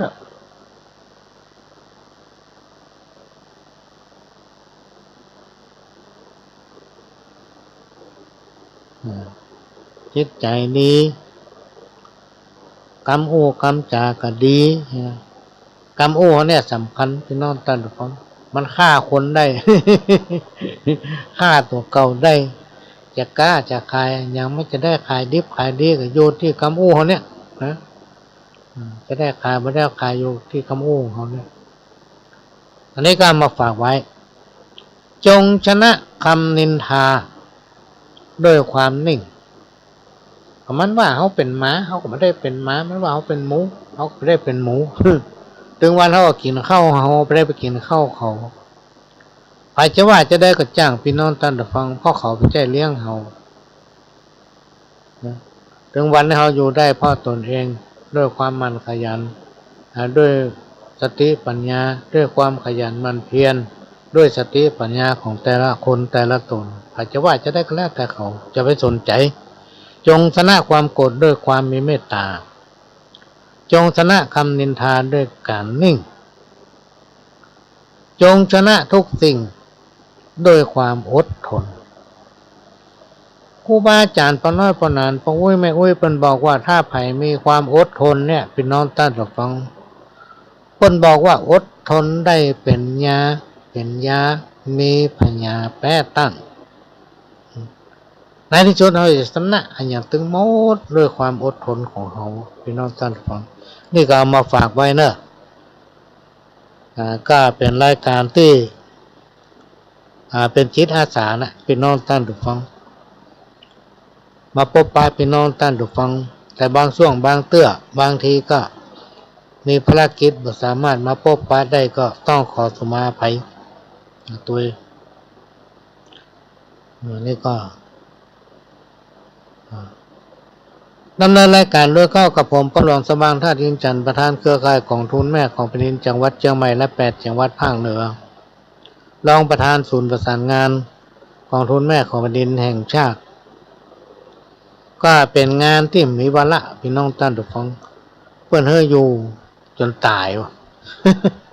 ลาตายอย่างเดียวเราเพิ่นมาบอกวันนั้นไปถามเพิ่นโอ้เนี่ยได้ดินเท่าแก่แล้วนะลาตายได้อย่างเดียวโอ้ถ้าได้อยู่กันไปจนตายอ่ะเนี่ยกรรมมาเก่าพี่น้องท่านผู้ฟังเพิ่นบอกว่ากรรมที่ว่าตะกี้นะมีอยู่กับผู้ทำโดยมีใจของแต่ละคนนั้นเป็นผู้บัญชาการนะทุกอย่างเนี่ยพี่น้องท่านผู้ฟังบางทีมันมีเหตุมีผลสักอย่างมันทำไปตามใจของมันเกี่ยวกับการลงตัวเนี่ยลงเริ่มตัวเก่าใจก็มาเอียงเข้าตัวเก่าติ๊กบางทีทำบัตรถูกแต่ใจของตัวเก่าเนี่ยมันเป็นธรรมโอ้ดีละดีละ จิตที่หยาบจิตใจที่หยาบกระด้างกระเดืองเบอเกียรติไผ่บอกเคารพนับถือศีลธรรมเนี่ยพี่น้องท่านผู้ฟังดูถูกผู้มีพระคุณดูถูกครูบาอาจารย์นะดูถูกน้ำธรรมคำสอนขององค์พระสัมมาสัมพุทธเจ้าเป็นห้องว่ามีจิตใจหยาบมีอุปนิสัยเป็นคนถอยมีอุปนิสัยเป็นคนจันทานคนสาทานนะเลยมารวมว่าเป็นคนที่มีจิตใจหยาบคนประเภทนี้แม้แต่กาพระนั่งภาวนาสักเผื่อเขาตอนหรือว่าวันค่ำก็เป็นผลบ่เกิดบุญนะบ่เกิดบุญเพราะอย่างเพราะมันมารักษาศีลบ่มีธรรมะประจำใจพี่น้องท่านผู้ฟังนะคนเฮาทุกคนเนี่ยถ้าเรามีธรรมะมีศีลมีธรรมอยู่ในจิตในใจเนี่ยพี่น้องท่านผู้ฟังครูบาอาจารย์เพิ่นกล่าวว่าคนผู้นั้นจักได้ปัญญาจักมีเนื้อหน้าบุญเพราะอย่างเพราะจิตใจเขามีศีลมีธรรมพี่น้องท่านผู้ฟังจิตใจเขามีศีลมีธรรมเป็นพื้นฐานนะพออันใดก็สวยงามไปหมดจะเนี่ยจะทำมันอย่างก็ถูกต้องกูอย่างแต่ว่ามีอยู่กรรมหนึ่งที่เพิ่นบอกว่าไม้ต้นเดียวบ่เป็นกอต้นเดียวบ่เป็นเหล้าไม้ต้นเดียวบ่เป็นกอต้นเดียวบ่เป็นเหล้าก็คือว่าการกระทำมันอย่างกันแล้วแต่พี่น้องท่านทุกคนมันทำคนเดียวไปได้งานใหญ่งานหลวงเนี่ยสามารถที่ทำคนเดียวได้เพื่อสำเร็จจะต้องมีการร่วมด้วยช่วยกันร่วมด้วยช่วยกันจะต้องมีความสมัครสมานสามัคคีคนเฮาพอถึงแปลงมือสองเบื้องมันจะมีมืออยู่สองเบื้องซ้ายเบื้องขวามือถึงสองเบื้องซ้ายเบื้องขวาก็ต้องช่วยกันทำมาหากินช่วยกันทำงานนะพี่น้องท่านผู้ฟังนะคนตะกอนเพิ่นยังสอนว่าเวลากินข้าวบ่ให้ข้าวขาดมือ อย่างเบื้องซ้ายกำเข้าเบื้องขวานะเอาถนัดเบื้องขวาก็เบื้องขวานะจิ้มแขนแล้วก็มีเบื้องเข้าข้างอยู่ในมือเบื้องซ้ายเพื่อมดมือเหมือนกระหม้อเข้ามาเนี่ยเปิ้นเพื่อเข้าเสี่ยงหรอเหมือนเข้าขาดเข้าเสี่ยงเปิ้นเพื่อมีอยู่ในหม้อเข้ามาหันพ่องนี่เป็นต้นอันนี้คนโบราณเปิ้นว่าไว้น่ะอันนี้ก็นำมาเล่าสู่พี่น้องท่านผู้ฟังก็จะขอพักสักแป๊บหนึ่งเนอะพี่น้องท่านฟังจะให้ฟังเทปเก่าสักคำหนึ่งตั้งไว้ก่อนรึกตึกตักมารับเนี่ยการปฏิบัติธรรมคือการระวังใจข่มใจมาเนี่ยมาทำมาและก็มาคิดในสิ่งผิดทำจิตใจของตนเองให้สงบผ่องแผ้วได้ชื่อว่าการปฏิบัติธรรมก่อนที่เขาจะนอนเมื่อคืนพี่น้องท่านผู้ฟังโอกาสเวลามันมีทำสมาธิหน่อยหนึ่งไหว้พระเอากลางที่นอนนั่นละก่อนที่เราจะนอนทำจิตใจสงบไหว้พระสักกำหนึ่งและถ้ามีโอกาสก็ตรวจน้ำหยาดน้ำระลึกถึงแต่บุตรเทวดาที่รักษาตนตัวเงาปีหอปีเงินท่อนี้เจ้าที่ผู้ดำยาดำเตปาหักทั้งหลายเจ้ากรรมเจ้าเวรตูวัดน้ำถ้ามันล่อแหลมภาคกลางคืนก็ตรวจใส่ก๊อกใส่สลุงใส่ขันนะใส่ภาชนะใดชนะหนึ่งเอาไว้บนบ้านนั่นก่อนรอมันแจ้งดีกว่างามก็เอาไปถอกหน้าบ้านหรือต้นไม้ต้นใดต้นหนึ่งท่านจะนอนสบายรับสบายเบาฝันหายลองทำบอเตอร์ไปนอนตั้งฟังใจเวลาสักน้อยเดียวติ้วอย่างนี้ได้นี่เพราะว่าเราเคยเราปฏิบัติอยู่บางทีคนเราเนี่ยจิตใจมันขุ่นมัวหรอกพี่น้องท่านผู้ฟังความเป็นคนเนี่ยถึงว่าใครสักคนจะมีมันกันหมดบางทีนอนแบบรับนะคิดอันนั้นจับอันนั้นคิดอันนั้นจับอันนั้นเป็นสายโซ่เลยพอมาเลยเวลาที่เราเคยรับแล้วเราบ่รับพอมันเลยเวลามันก็บ่ค่อยรับละเนี่ยก็ลองตั้งสมาธิตั้งอกตั้งใจไหว้พระอย่างน้อยๆก็ว่าอรหังสัมมาสวากขาโตสุปฏิปันโนเนี่ย3จบแล้วกราบลง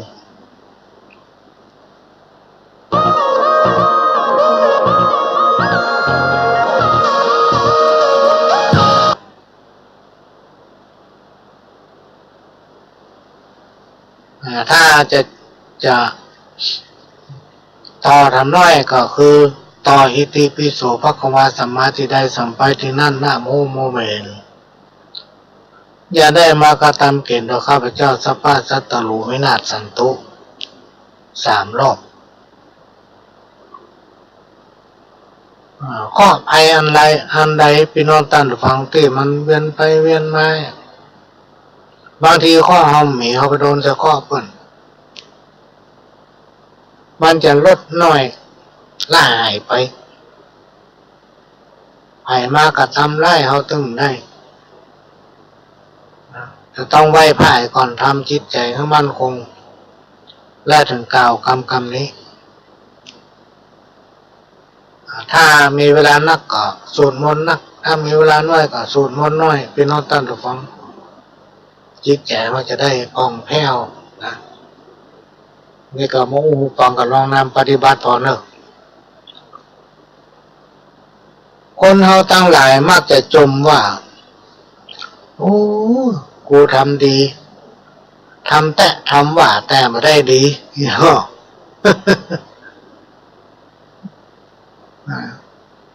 ทำดีแต่มาได้ดีเนี่ยพี่น้องท่านผู้ฟังมันมีหลายสาเหตุมันมีหลายประการบางเตื้อทำดีแต่มันบ่ถึงดีหรือทำดีเกินความพอดีเกินความพอดีหรือทำดีผิดที่หรือทำดีทำประเภทหนึ่งคือทำดีเพื่อเอาหน้าเรียกว่าทำดีแต่จริงๆแล้วนะบ่ใช่ดีเนี่ยพี่น้องท่านฟังคนที่ทำดีเอาหน้านะหรือว่าทำดีกับคนบ่ดีอันเนี้ยพี่น้องท่านฟังที่ว่ากูทำดีทำแต่ทำว่ามันบ่ได้ดีเอาไปทำกับคนบ่ดี โลกมนุษย์ของเฮาทั้งวันนี้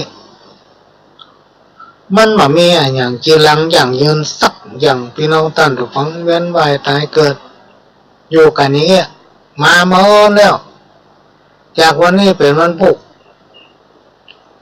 วันเวลานี่มีรอไผมันจะหมุนวนจากวันเป็นคืนจากคืนเป็นวันสลับซับเปลี่ยนกันไปเพราะฉะนั้นหลายๆสิ่งหลายๆอย่างมันเลยมีความไม่แน่นอนนะบางทีวันนี้แดดดีขนาดเป็นอย่างว่าพวกไปซักผ้าพวกฝนตกเนี่ยความแน่นอนมันมีแต่ที่แน่นอนที่สุดคือเวลาการเวลาที่เขาบอกว่าการเวลาเป็นเครื่องพิสูจน์คนอย่างวันนี้วันที่1เนาะแต่ว่าวันที่30มิถุนาวันนี้วันที่1อายุเขาก็เสี่ยงปามละเริ่มต้นของวันที่1วันนี้บ่ายแรงละ4 โมงปลายละกันเดียวค่ำอายุเขาเสี่ยงปามวันนี้เป็นวันหวยออก หวยออกประเดี๋ยวนี้บางพวกบางต่างก็ดีอกดีใจเนาะยิ้มแย้มแจ่มใสพ่ออย่างพ่อหวยออกบางพวกบางต่างก็เศร้ากูเก่งจัดดีมันใกล้กันแล้วเป็นยังเดี๋ยวที่16นี่อยู่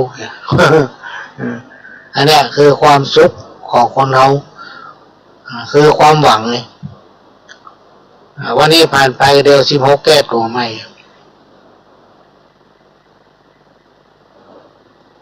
ก็มาฟังเทปเก่าผ่านไปพี่น้องท่านผู้ฟัง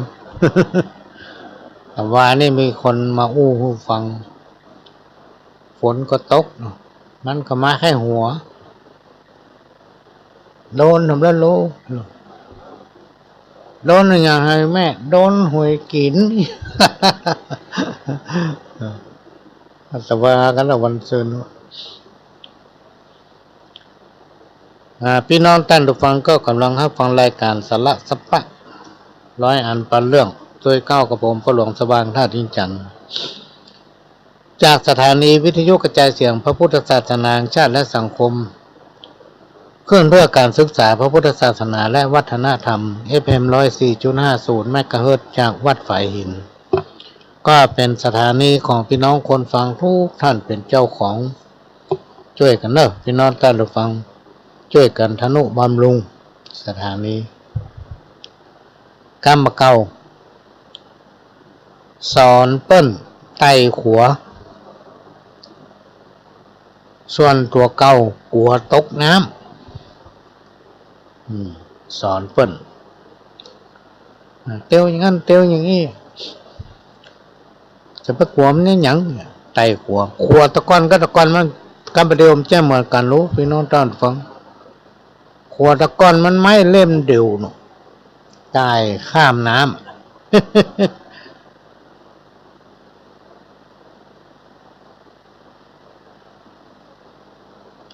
ประเดี๋ยวนี้สร้างสะพาน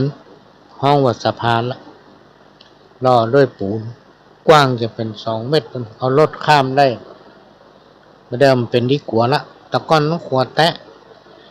มีเวลาน้อยแปลงขวดแตะถ้ามีเวลาก็เอาไม้เล่มเดียวนะปาดไปบางที่บางแห่งเอาไม้สร้าง2 เล่มนอนเหยียดกันนั่นน่ะมัดติดกันย่ำเล่ม 1เล่ม 1ก็น้มไปน้มมาอยู่หั่นน่ะไม่หาวคือกำอยู่แล้วที่ขวาเล่มเดียวน่ะก็น่ากลัวบางคนได้แต่งไปสอนเปิ้นอันนี้มันเป็นปุคลาธิฐานธรรมบางผู้บางท่านบ่เคยเนี่ยให้ใส่สวนพี่น้องท่านผู้ฟังแล้วไปสอนเปิ้นเนี่ยนาไปสอนเปิ้นหว่านกล้าไปสอนเปิ้นปลูกข้าวไปสอนเปิ้นทำอันนั้นอันนี้ทั้งที่ตัวเองก็เอาตัวบรรลอดเอาตัวมป้นเนี่ยยังกำเป็นเหมือนไปสอนเปิ้นไต่ขัวข้ามน้ำตัวข้ามไปได้ตัวขัวแต่ว่าไปสอนเปิ้นอู้เป็นเปิ้นเป็นไฟแต่อย่างหยาบจ้างสักอย่าง อันนี้เป็นกรรมเก่าของคนตะก่อนเป็นอุทาหรณ์สอนใจว่าการที่เขาจะไปว่าไปสอนภายหน้าต้องพอตัวเก่าอีกคนตัวเก่าเนี่ยได้ก่อนตัวเก่าทำได้ก่อนตัวเก่าทำถูกอย่างก่อนอย่างนั้นอย่างนี้ก็ต้องพอตนเองจะไปอวดลวกอวดสลาดคนเดียวมันมีในกรรมเก่าของคนเฒ่าเก่าที่เพิ่นว่าไว้ว่าคนฉลาดเนี่ยเปิ้นบ่ประมาทคนเหงาคนที่เปิ้นลวกนี่นะพี่น้องท่านผู้ฟังที่เปิ้นมีภูมิปัญญาเปิ้นเป็นคนเฉลียวฉลาดหรือว่าเป็นปราชญ์บัณฑิตเนี่ยเปิ้นบ่ดูถูกไผว่าไอ้หมู่นั้นมันเหงา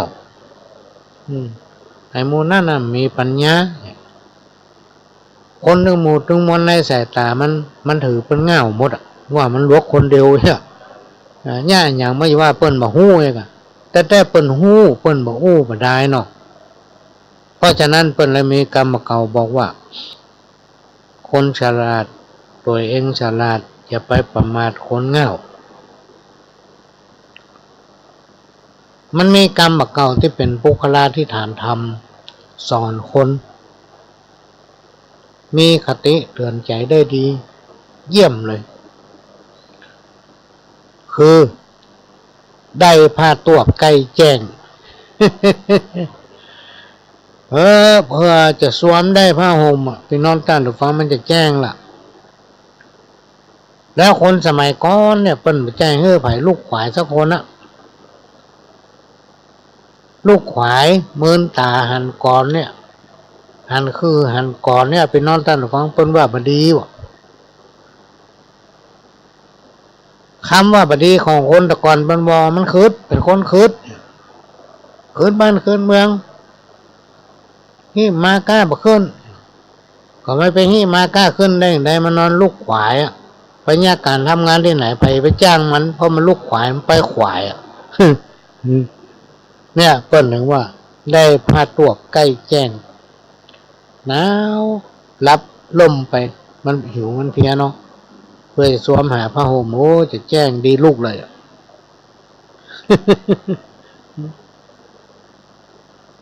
กรรมก็ทำกรรมหนึ่งอย่าอวดสูงกลัวพ่อกลัวแม่อย่าอวดแก่กับครูบาอาจารย์และกับผู้มีคุณนะเฮาเป็นลูกศิษย์หรือว่าเฮาเป็นลูกเป็นเต้าพี่น้องท่านผู้ฟังเฮาจะไปตื้อว่าพ่อแม่กูนี่มันง่าวนะเพราะเปิ้นบ่ฮู้หยังเปิ้นบ่ได้ห้ามได้เรียนลูกเปิ้นบ่ได้เรียนหนังสือบ่ได้จบปริญญาหยังเนี่ยแต่เปิ้นฮู้อย่างหนึ่งฮู้จากประสบการณ์ชีวิตเปิ้นฮ้องว่าเป็นคนที่มีภูมิปัญญาชีวิตของเราเกิดมาเป็นคนมีตีนมีมือมีสติปัญญาก็ถือว่านั่นแหละเป็นสมบัติที่พ่อแม่ให้มาต่อมาผู้เป็นลูกไปเรียนสูง ไปเรียนสูงมีความรู้ตื้อพ่อแม่เป็นคนเหงาไปแล้ว พ่อมันสูงกว่าพ่อกว่าแม่เวลาพ่อแม่อู้อย่างไปมันตึงฟังมันตึงเจือด่าเริ่มซ้ำเนี่ย กรรมเก่าผลว่าไว้อย่าไปอวดหูอวดสูงว่าตนเองมีภูมิปัญญากว่าพ่อกว่าแม่บดีจะไปอวดเก่งอวดแก่กว่าครูบาอาจารย์กว่าผู้มีคุณที่เป็นผู้มีคุณนี่หมายถึงว่าเปิ้นให้การช่วยเหลือเฮาเปิ้นสั่งเปิ้นสอนเปิ้นบอกเปิ้นชี้แนะจนเฮาได้ดิบได้ดีอ่ะครูบาอาจารย์นี่เปิ้นเป็นคนเริ่มต้นให้เฮาเป็นคนเปิ้นให้สติสปัญญาเฮาว่าต้องทำอย่างนั้นต้องทำอย่างนี้เป็นแบบให้เฮาพอเฮาได้ดีแล้วเฮาไปนับ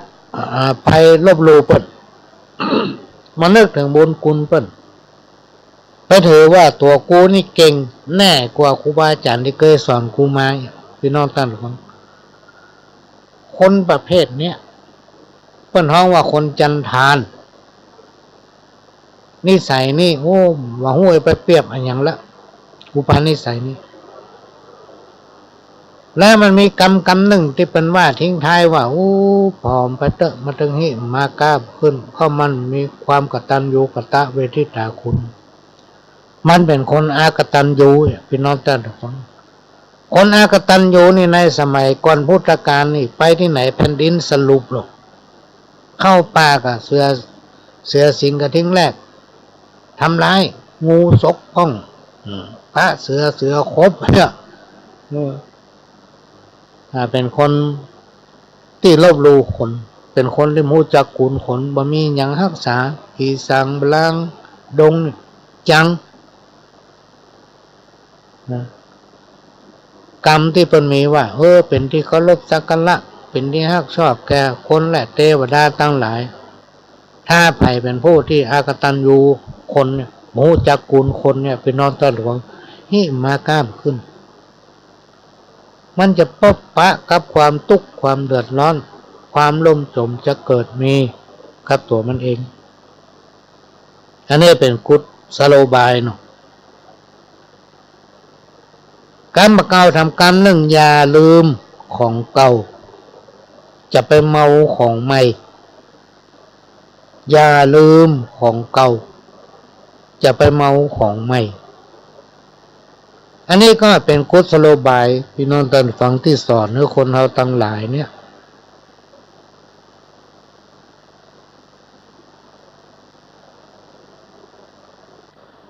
ว่าได้ใหม่แล้วบัดนี้ลืมอันเก่าจะไปเอาตั้งหน้าเป็นไปบางผู้บางท่านพี่น้องท่านฟังครูบาอาจารย์เพิ่นกล่าวไว้ว่าได้ดีแล้วลืมทุกข์ลืมยากลืมกระทั่งเคยตุกเคยกัดก้อนเกลือกินด้วยกันเนี่ยพี่น้องท่านฟังมีข่าวเพื่อได้ฟังอยู่ตลอดกู้ผัวตัวแม่กู้หนึ่งตุกยากด้วยกันเรื่องลูกเรื่องเต้ามาด้วยกันเสื้อผ้านี่โอ้แทบจะมีทายมีนุ่งกุ้มเลี้ยงลูกเลี้ยงเต้าไปเป็นวันจนลูกเต้าใหญ่มาละจบการศึกษาได้เนี่ยการทำงานพ่อแม่ก็ส่วงอกส่วงใจอยู่มาวันหนึ่งถูกหวยรางวัลที่ 1ว่ะผัวมันเอาเหาะไปให้แซบ อันใดที่มาเอาไปได้มันก็เอาไปหมดละเมียมันอยู่บ้านไปเปียของใหม่ตั้งหน้าพุ่นนะเปียของใหม่ตั้งหน้าพุ่นอันนี้ได้ชื่อว่าได้ใหม่แล้วลืมอันเก่าสมกับกรรมเก่าโบราณที่เพิ่นว่าอย่าลืมของเก่าจะไปเมาของใหม่แล้วเรื่องกู้ตะกี้ไปจบในที่สุดพี่น้องท่านทุกฟังบาปบุญคุณและโทษบ่เว้นกลายเป็นคนผสมประกอบเมียมาประกว้างละวาเตียนเปิ้นฮับเรื่องคน ไล่ที่พึ่ง น่ะเพิ่นห้องว่าเพื่อหู้คิงน้ำปิงพอแห้งการมาเก่าทำกรรมหนึ่งยาหูก่อนหมออย่าไปซอก่อนปีเปิ้นจะซอนี่เปิ้นขึ้นปีได้เป็นจัดเมินหรอหั่งอยู่หั่นน่ะตะลัดอยู่หั่นน่ะแล้วถึงจะซอแต่เฮาก็ว่าไม่ซอมาแล้วถ้าฟังอีกเป็น5นาทีก็มาหันซอสักเตือเปิ้นขึ้นปีให้มันได้เข้ากันล่องไปด้วยกันเป็นปีเป็นคุยกันหรอกเปิ้นนึกว่าเป็นปีเป็นคุยอีหยังแล้วถึงจะซอมาก้าวไปหาหมอพี่น้องตั้นตะฟังหมอเปิ้นจะอู้หยังฮู้ให้เปิ้นฮู้ก่อนเปิ้นเนี่ยอู้นำเปิ้นไปให้หมดเนี่ยหมอก็ไปสู้โลบางทีเปิ้นตักมาเปิ้นอู้มาเนี่ยเปิ้นจะคิดถึงยาจะเฮ้ยาอย่างกินดีแต่ถ้าเอาไปฮู้แล้วเปิ้นก็บ่ชอบด้านในที่ศูนย์หมอก็จัดยาบ่ถูกฮื้อเนาะทุกอย่างอ่ะพี่น้องตั้นตะฟังเขาจะต้องทำตัวเป็นน้ำกึ่งแก้วไปที่ไหนก็จ้างถ้าเอาไปอ้วนหู้อ้วนลวงเปิ้นบ่ชอบบางทีเปิ้นมีคนหู้ละเฮาก็เปิ้นหู้ละเฮาเปิ้นหู้หมดอ่ะพี่น้องท่านผู้ฟังแล้วเฮาไปอ้วนหู้ละเปิ้นอันนี้ก็นำมาฝากในวันนี้ลวกคนเดียวบ่เต้าเหงาตึงหมู่ลวกคนเดียวบ่เต้าเหงาตึงหมู่อันเนี้ยพี่น้องท่านผู้ฟังเปิ้นบอกว่าเวลาเราจะทำอันอย่างเนี้ยถ้าเราอยู่ในสังคมชุมชนนะในภาพรวมของสังคมชุมชนเนี่ยมันก็จะต้องมีการสอบความคิดเห็นจะต้องสอบถามที่เป็นห้องว่าทำประชาวิจารณ์เนี่ยจะไปอวดลวกคนเดียวจะไปลวกคนเดียวจะไปหู้คนเดียวจะไปย่าคนเดียวนะนอกจากมันจะทำให้เขาเป็นตุกเวลาปบปะอย่างที่มันคนเฮามันย่อมมีสิ่งผิดพลาดพี่น้องท่านผู้ฟังเขาก็จะเป็นโทษเป็นตาคนเดียวมีคนอื่นหู้หน่อยอันนี้เป็นปุกคลาธิฐานธรรมก็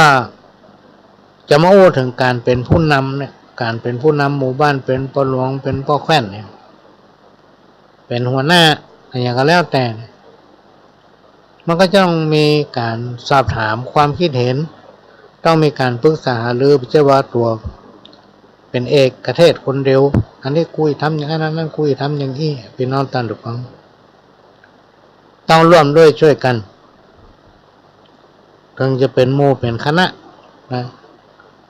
ถ้าบ่ร่วมด้วยช่วยกันมันก็เป็นหมู่เป็นคณะยกตัวอย่างการไปประกวดหมู่บ้านเนี่ยพี่น้องท่านผู้ฟัง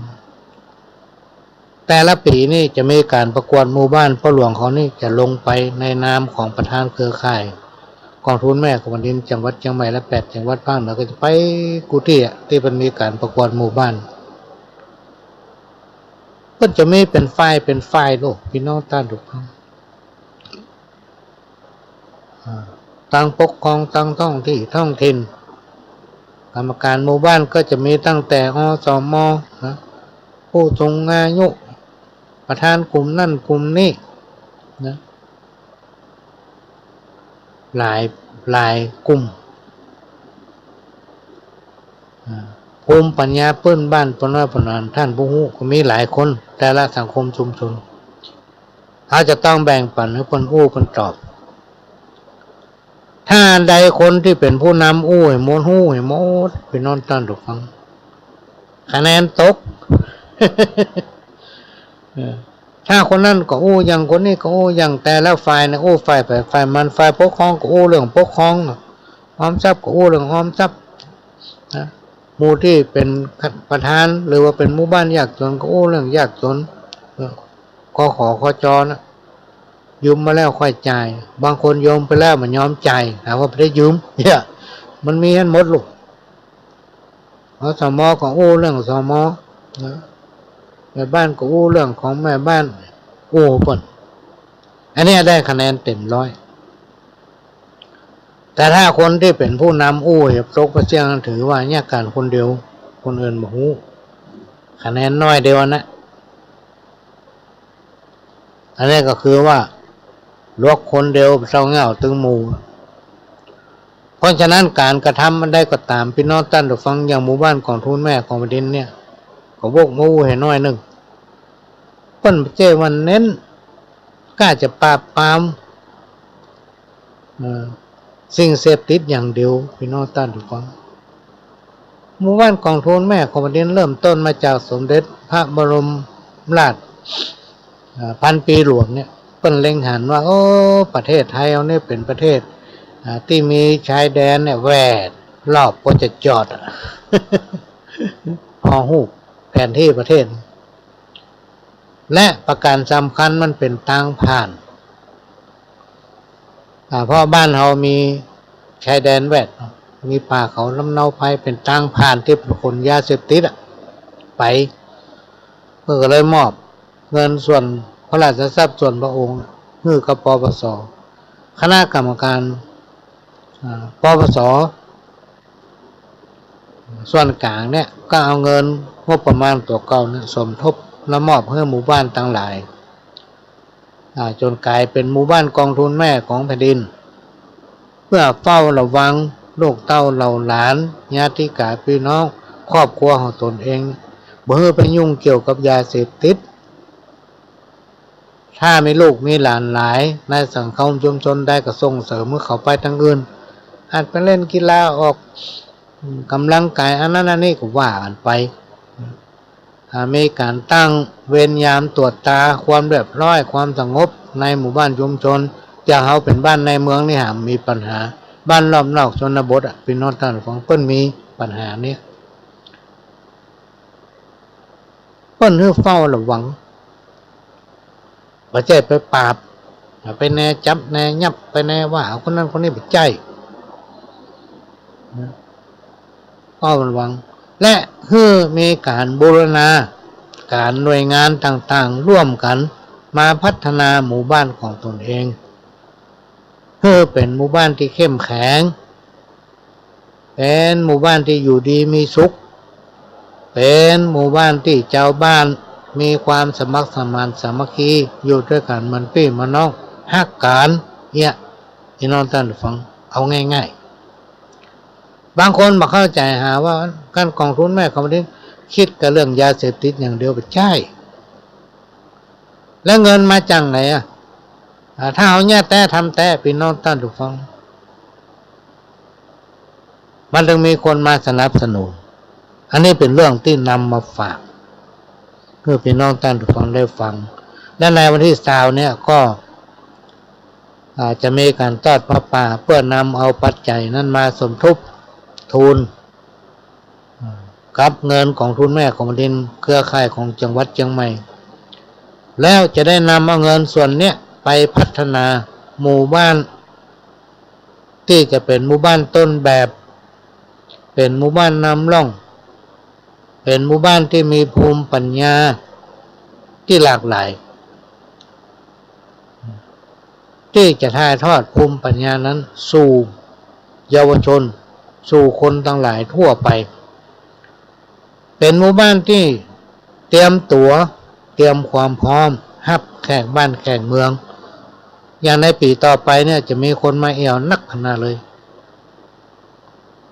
ถ้าเราบัดได้เตรียมพร้อมเราบัดได้ไปช่วยเสริมเราบัดได้ไปดูแลบ่ให้กำลังใจบางทีคนเราพี่น้องท่านฟังมันใจหูไปให้ผู้ยังบ่ใจทำได้ไปเหี่ยหมดบางอย่างเขาบ่ฮู้ก็มีเพิ่นถึงว่าพี่ฮู้2น้องฮู้1ก็ต้องไปช่วยกันเขาจะไปช่วยกันได้อย่างใดเมื่อมันต้องมีสตางค์ใส่น้ำมันรถสตางค์เมื่อเขาจะลงไปคณะเครือข่ายจะลงไปบ้านนั้นบ้านนี้บ่ใช่ไปจับพิษหยังจะไปส่งเสริมไปช่วยเหลือเขาจะต้องมองหาความจำเป็นว่าเขาช่วยในทางเนี้ยมันจะเป็นอย่างนี้ช่วยในทางนั้นมันเป็นอย่างนั้นถ้าเขาช่วยลุมลาทุ่มตามกันเนี่ยมันก็จะเป็นแบบขึ้นในสังคมชุมชนได้ในที่สุดมันก็จะเป็นตัวอย่างให้กับจังหวัดเชียงใหม่ที่สามารถรับแขกบ้านแขกเมืองได้พี่น้องท่านฟังเพราะฉะนั้นก็เลยมีการตั้งพระป่าเพื่อจะนำเอาเงินตัวเนี้ย สมทบกับเครือข่ายเพื่อเข้าไปช่วยเหลือสนับสนุนหมู่บ้านที่มีความพร้อมก็ขอกองทุนแม่ของประเด็นแต่ละกองทุนละประจำกว่า300 บาทตั้งแต่300 บาทขึ้นไปก็จะมีการทอดพระป่าในวันที่20เนี่ยหลังจากมอบรางวัลประกาศเกียรติคุณให้หมู่บ้านต้นแบบที่เราประกวดกันไปปีที่แล้วเสร็จเรียบร้อยก็จะมีการทอดพระป่าหมู่บ้านต้นแบบที่ประกวดในปีที่แล้วนั้นก็มีอยู่3 รางวัลและรางวัลชมเชย2 รางวัลก็ได้ใจเอาเงินเครือข่ายเนี่ยพี่น้องท่านฟังเป็นเงินมอบให้เป็นเงินรางวัลชนะเลิศที่1รางวัลชนะเลิศได้แก่บ้านม่อนปินหมู่ที่3ตำบลม่อนปินอำเภอฝางจังหวัดเชียงใหม่รางวัลรองชนะเลิศอันดับ1ได้แก่บ้านห้วยน้ำเย็นหมู่ที่4ตำบลต้าตอนอำเภอแม่อายจังหวัดเชียงใหม่หมู่บ้านชนะเลิศอันดับ2ได้แก่บ้านแพร่ขวางหมู่ที่3ตำบลน้ำแพร่อำเภอหางดงจังหวัดเชียงใหม่ชมเชยมี2 รางวัลได้แก่บ้านเหล่าป่าฝางหมู่ที่2ตำบลดอนเปาอำเภอแม่วางจังหวัดเชียงใหม่รางวัลชมเชยรางวัล1ได้แก่บ้านดงป่างิ้วหมู่ที่7ตำบลมะขุนหวานอำเภอสัมปะตองจังหวัดเชียงใหม่เนี่ยหลังจากเขามอบประกาศเกียรติคุณพร้อมกับปัจจัยแล้วก็จะมีการทอดพระป่าพี่น้องท่านผู้ฟังเพื่อจะได้นำปัจจัยนั้นไปช่วยเหลือหมู่บ้านที่เป็นต้นแบบตอนนี้จังหวัดเชียงใหม่นะมีความประสงค์ให้ได้บ้านต้นแบบเอาแถวๆในใกล้ๆเมืองเชียงใหม่เนี่ยอาจจะเป็นดอยสะเก็ดสันกำแพงสารพีที่มันบักไก่จากตัวเมืองพี่น้องท่านผู้ฟังแม่ลิมสันทรายทางห่างดงเนี่ยก็บักไก่เวลาแขกไปไทยมาเนี่ยพี่น้องท่านผู้ฟังบางทีเพิ่นมีเวลาสัก2 ชั่วโมงหรือว่าครึ่งวันเนี่ยเสร็จแล้วพวกกับไปสนามบินบางทีเพิ่นมาธุระต่างจังหวัดเสร็จจากจังหวัดแล้วเพิ่นจะไปดูบ้านต้นแบบบ้านที่มีความพร้อมจะไปดูภูมิปัญญาเพื่อนบ้านเพิ่นก็ไปแจ้ไปพอมาได้เพิ่นหาทางมาส่งเสริมอาจมีงบประมาณไปอุดหนุนฮื้อตุยพี่น้องท่านผู้ฟังอันนี้เป็นสิ่งที่เรามีความจำเป็นต้องการที่ค้นหาบ้านต้นแบบที่เพื่อเอาไว้ให้แขกบ้านแขกเมืองที่จะเข้ามามาเยี่ยมมาหาในโอกาสอันใกล้นี้อันนี้ก็ฝากไปเนอะพี่น้องท่านผู้ฟังช่วยกันพิจารณาช่วยกันสนับสนุนกิจกรรมนี้จังหวัดอื่นๆเนี่ยเพิ่นมีคนบริจาคปัจจัยเพิ่นพอมีฐานะดีช่วยบริจาคปัจจัยบางจังหวัดนี่เพิ่นมีเงินเป็นหลายแสนสามารถจะง่ายอย่างก็ได้หมดแต่ว่าบางจังหวัดมันอยู่ไกลแค่บ้านแค่เมืองบ่สามารถที่ไปได้พี่น้องท่านผู้ฟังเวลาไปแล้วมันบ่ตันปิกนั่นก็เป็นเรื่องนึงเพิ่นเคยมาเชียงใหม่เขาเนี่ยมันใกล้นี่เป็นต้นใกล้สนามบินก็ขอฝากไว้ช่วยกันคนละเล็กละน้อยถ้ามาอ่านเครือข่ายกันเดินบ่ได้พี่น้องท่านผู้ฟังเดินบ่ได้แต่เลยเหมือนกับศูนย์ประสานงานของทุนแม่ของประเทศแห่งชาติเนี่ยอยากจะประชุมให้ปะกันขนาดคณะกรรมการเนี่ยปะกันมาได้เพราะอย่างสตางค์ไม่ค่อยมีเพราะการไปปะกันที่ส่วนกลางที่กรุงเทพเนี่ยพี่น้องท่านฟังมันต้องใช้สตางค์ส่วนมากผู้ที่เป็นประธานเป็นคณะกรรมการก็เป็นคนที่สูงวัยหมดเขาจะมานั่งรถไฟอย่างสมัยก่อนนี่ก็ไม่ได้พี่น้องท่านฟังรถไฟมันต้องนั่งคืนหัววันค่ำนั่งรถบขสก็โอ้ยพี่น้องท่านฟังเบาะมันทียิบเลยรถยำตันออกได้มองหน้าตั้งหน้าเอ็นเบาะเต่งหน้าโอ๊กเขาเลยจับใส่ซ้ำกันโอ้ยละอ่อนให้คืนหุ่มเนี่ยมาว่าให้ไหวส่วนมากจะเป็นผู้สูงวัยกับให้ประตกประเสี่ยงเนี่ยพี่น้องท่านฟังนี่คือความ ที่เราเป็นจิตอาสาที่ทำมาจากประสบการณ์เนี่ยปัญหามีนักหนาปานป้านถ้าเราไปช่วยกันพี่น้องท่านผู้ฟังสิ่งดีๆภูมิปัญญาตำบ้านเขาเนี่ยเปิ้นก็มาอาจจะมาฮู้ถ้าเราไปส่งเสริมบางทีนี่มองข้ามเขาจะเป็นศูนย์เรียนรู้ได้อย่างไรเขาจะเป็นหมู่บ้านต้นแบบได้อย่างไรทั้งที่เขาสามารถที่เป็นศูนย์เรียนรู้เป็นบ้านต้นแบบได้แต่เขาไปจ้างทำคณะเครือข่ายคณะกรรมการเนี่ยก็จะต้องลงไปไม่ได้ไปจับพิษไปอย่างไปส่งเสริมท่านขาดท่านใดเขาสามารถซ่อหาเพื่อการสนับสนุนมากับโอ้ไปเมื่อตอนเข้ารายการว่าคนเฮานั้น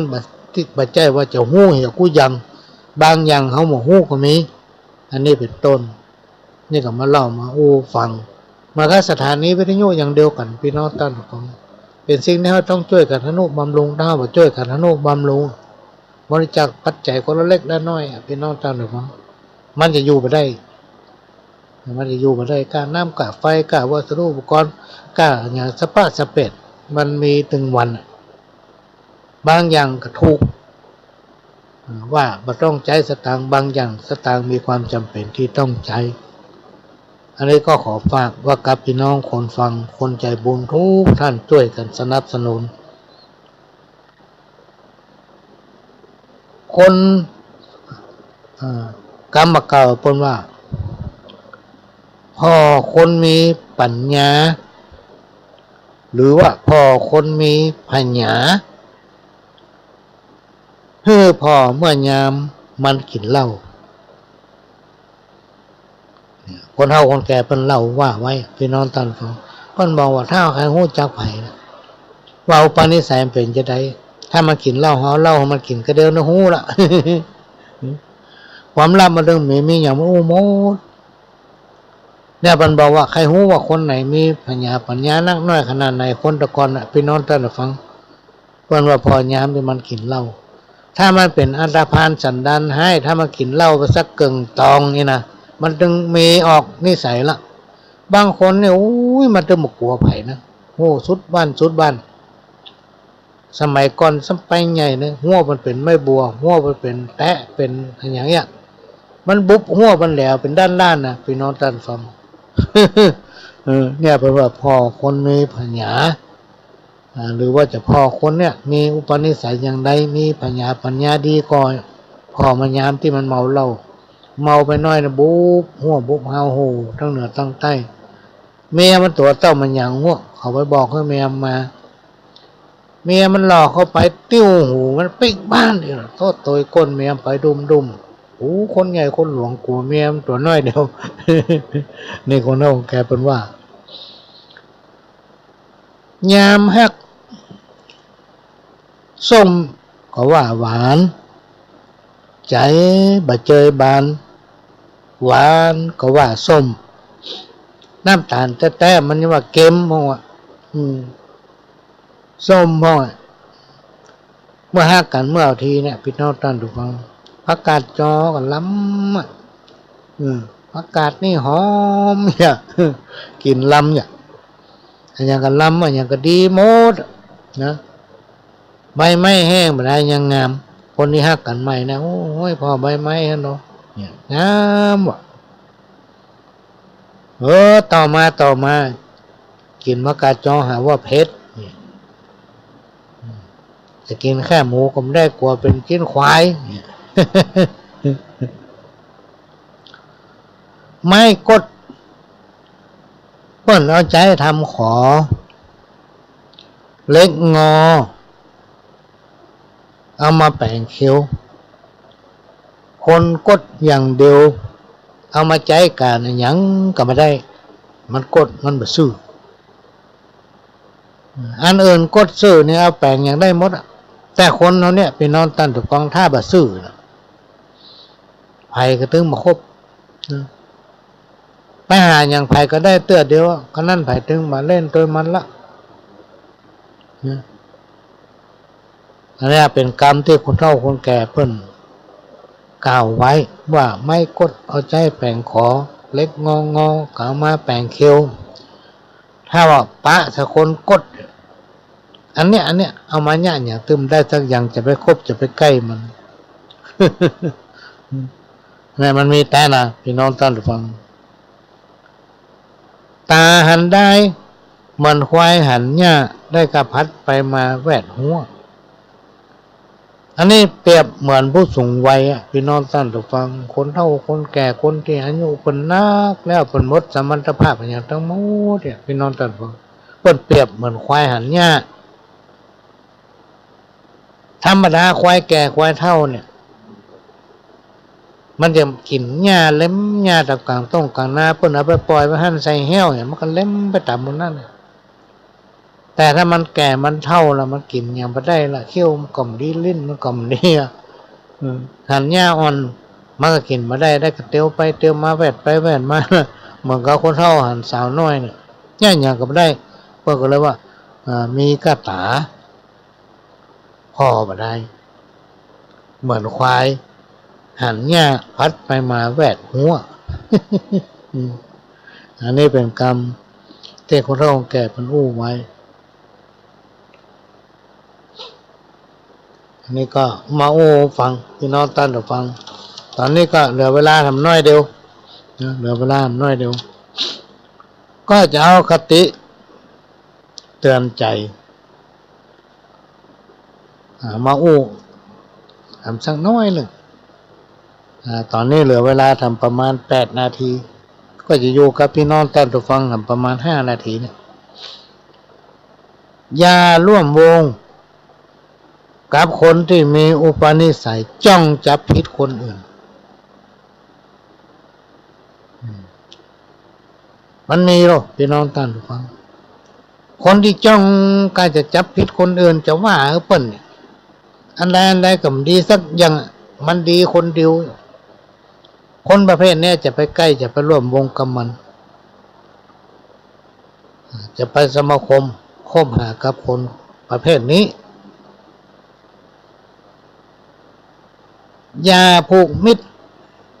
กับคนที่อู้บดีคนที่ชอบอู้บดีพี่น้องท่านผู้ฟังปากเจ็บอันอย่างที่บดีอู้มันเอามาอู้จะไปเป็นมิตรกับคนประเภทนี้มันจะทำเราเสียหายเสียค่าของความเป็นคนอู้ในสิ่งที่บดีจนไปที่ไหนภัยมาค่อยคบภัยมาค่อยใกล้เพราะมันเป็นคนอู้บดีแม้นแต่ละอ่อนก็บ่ใกล้อย่าคุกคีกับคนที่ชอบอิจฉาริษยาคนอื่นจะไปคุกคีกับคนที่ชอบ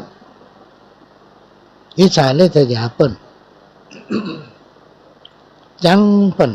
ทั้งที่เปิ้นก็ไม่ยากอย่างมันเปิ้นก็บ่ได้มากินอย่างมันสักอย่าง มันเลยจังเปิ้นดื้อๆอย่าคบหากับคนที่แรงน้ำใจ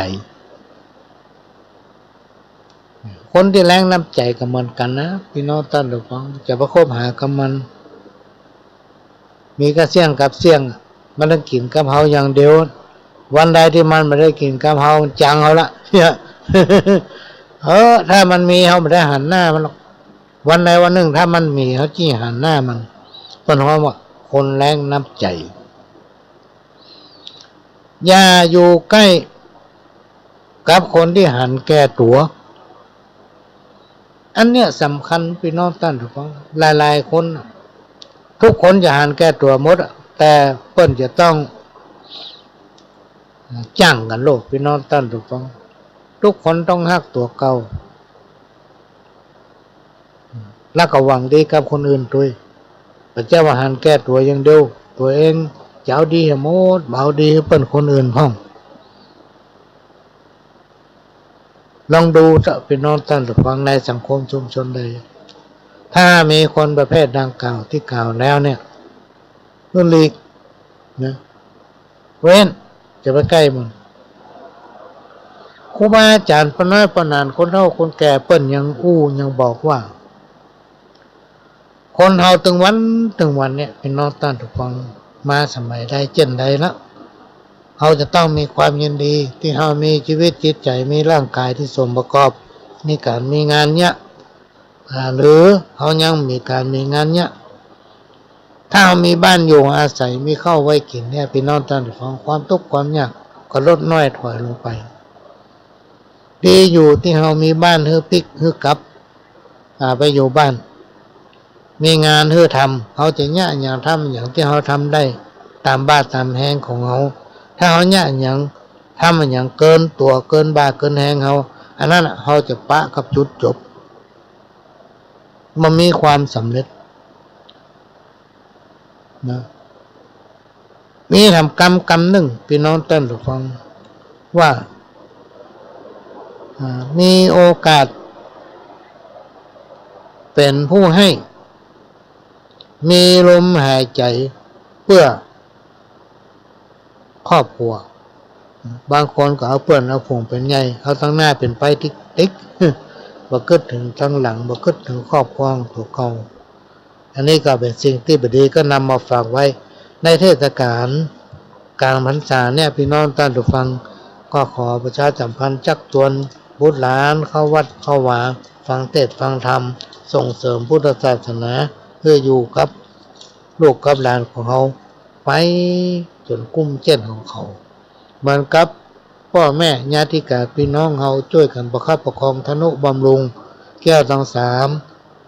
อันมีพระพุทธพระธรรมพระสงฆ์อยู่คู่กับชีวิตของเปิ้นมาจนถึงเฮาคนทั่วโลกเปิ้นสรรเสริญเงินยกย่องว่าพระพุทธศาสนาหรือธรรมะอันเป็นการสั่งสอนขององค์พระสัมมาสัมพุทธเจ้านั้นทำเพื่อคนทั้งหลายเป็นคนดีทำเพื่อคนทั้งหลายที่อยู่ร่วมกันในโลกมนุษย์นั้นมีความฮักความสามัคคีและในที่สุดถ้าไผ่นำเอาศีลเอาธรรมไว้ประดับสติปัญญาไว้กับจิตกับใจจะเกิดความเกิดความมั่นคงมั่งคั่งในตัวเองและครอบครัวเวลาหมดเวลาพี่น้องท่านฟังพ่อหลวงก็จะขอนำรายการจากพี่น้องท่านฟังไปก่อนขอให้คนฟังคนใจบุญทุกท่านมีความสุขเหมือนกันคู่คนขอสวัสดีครับ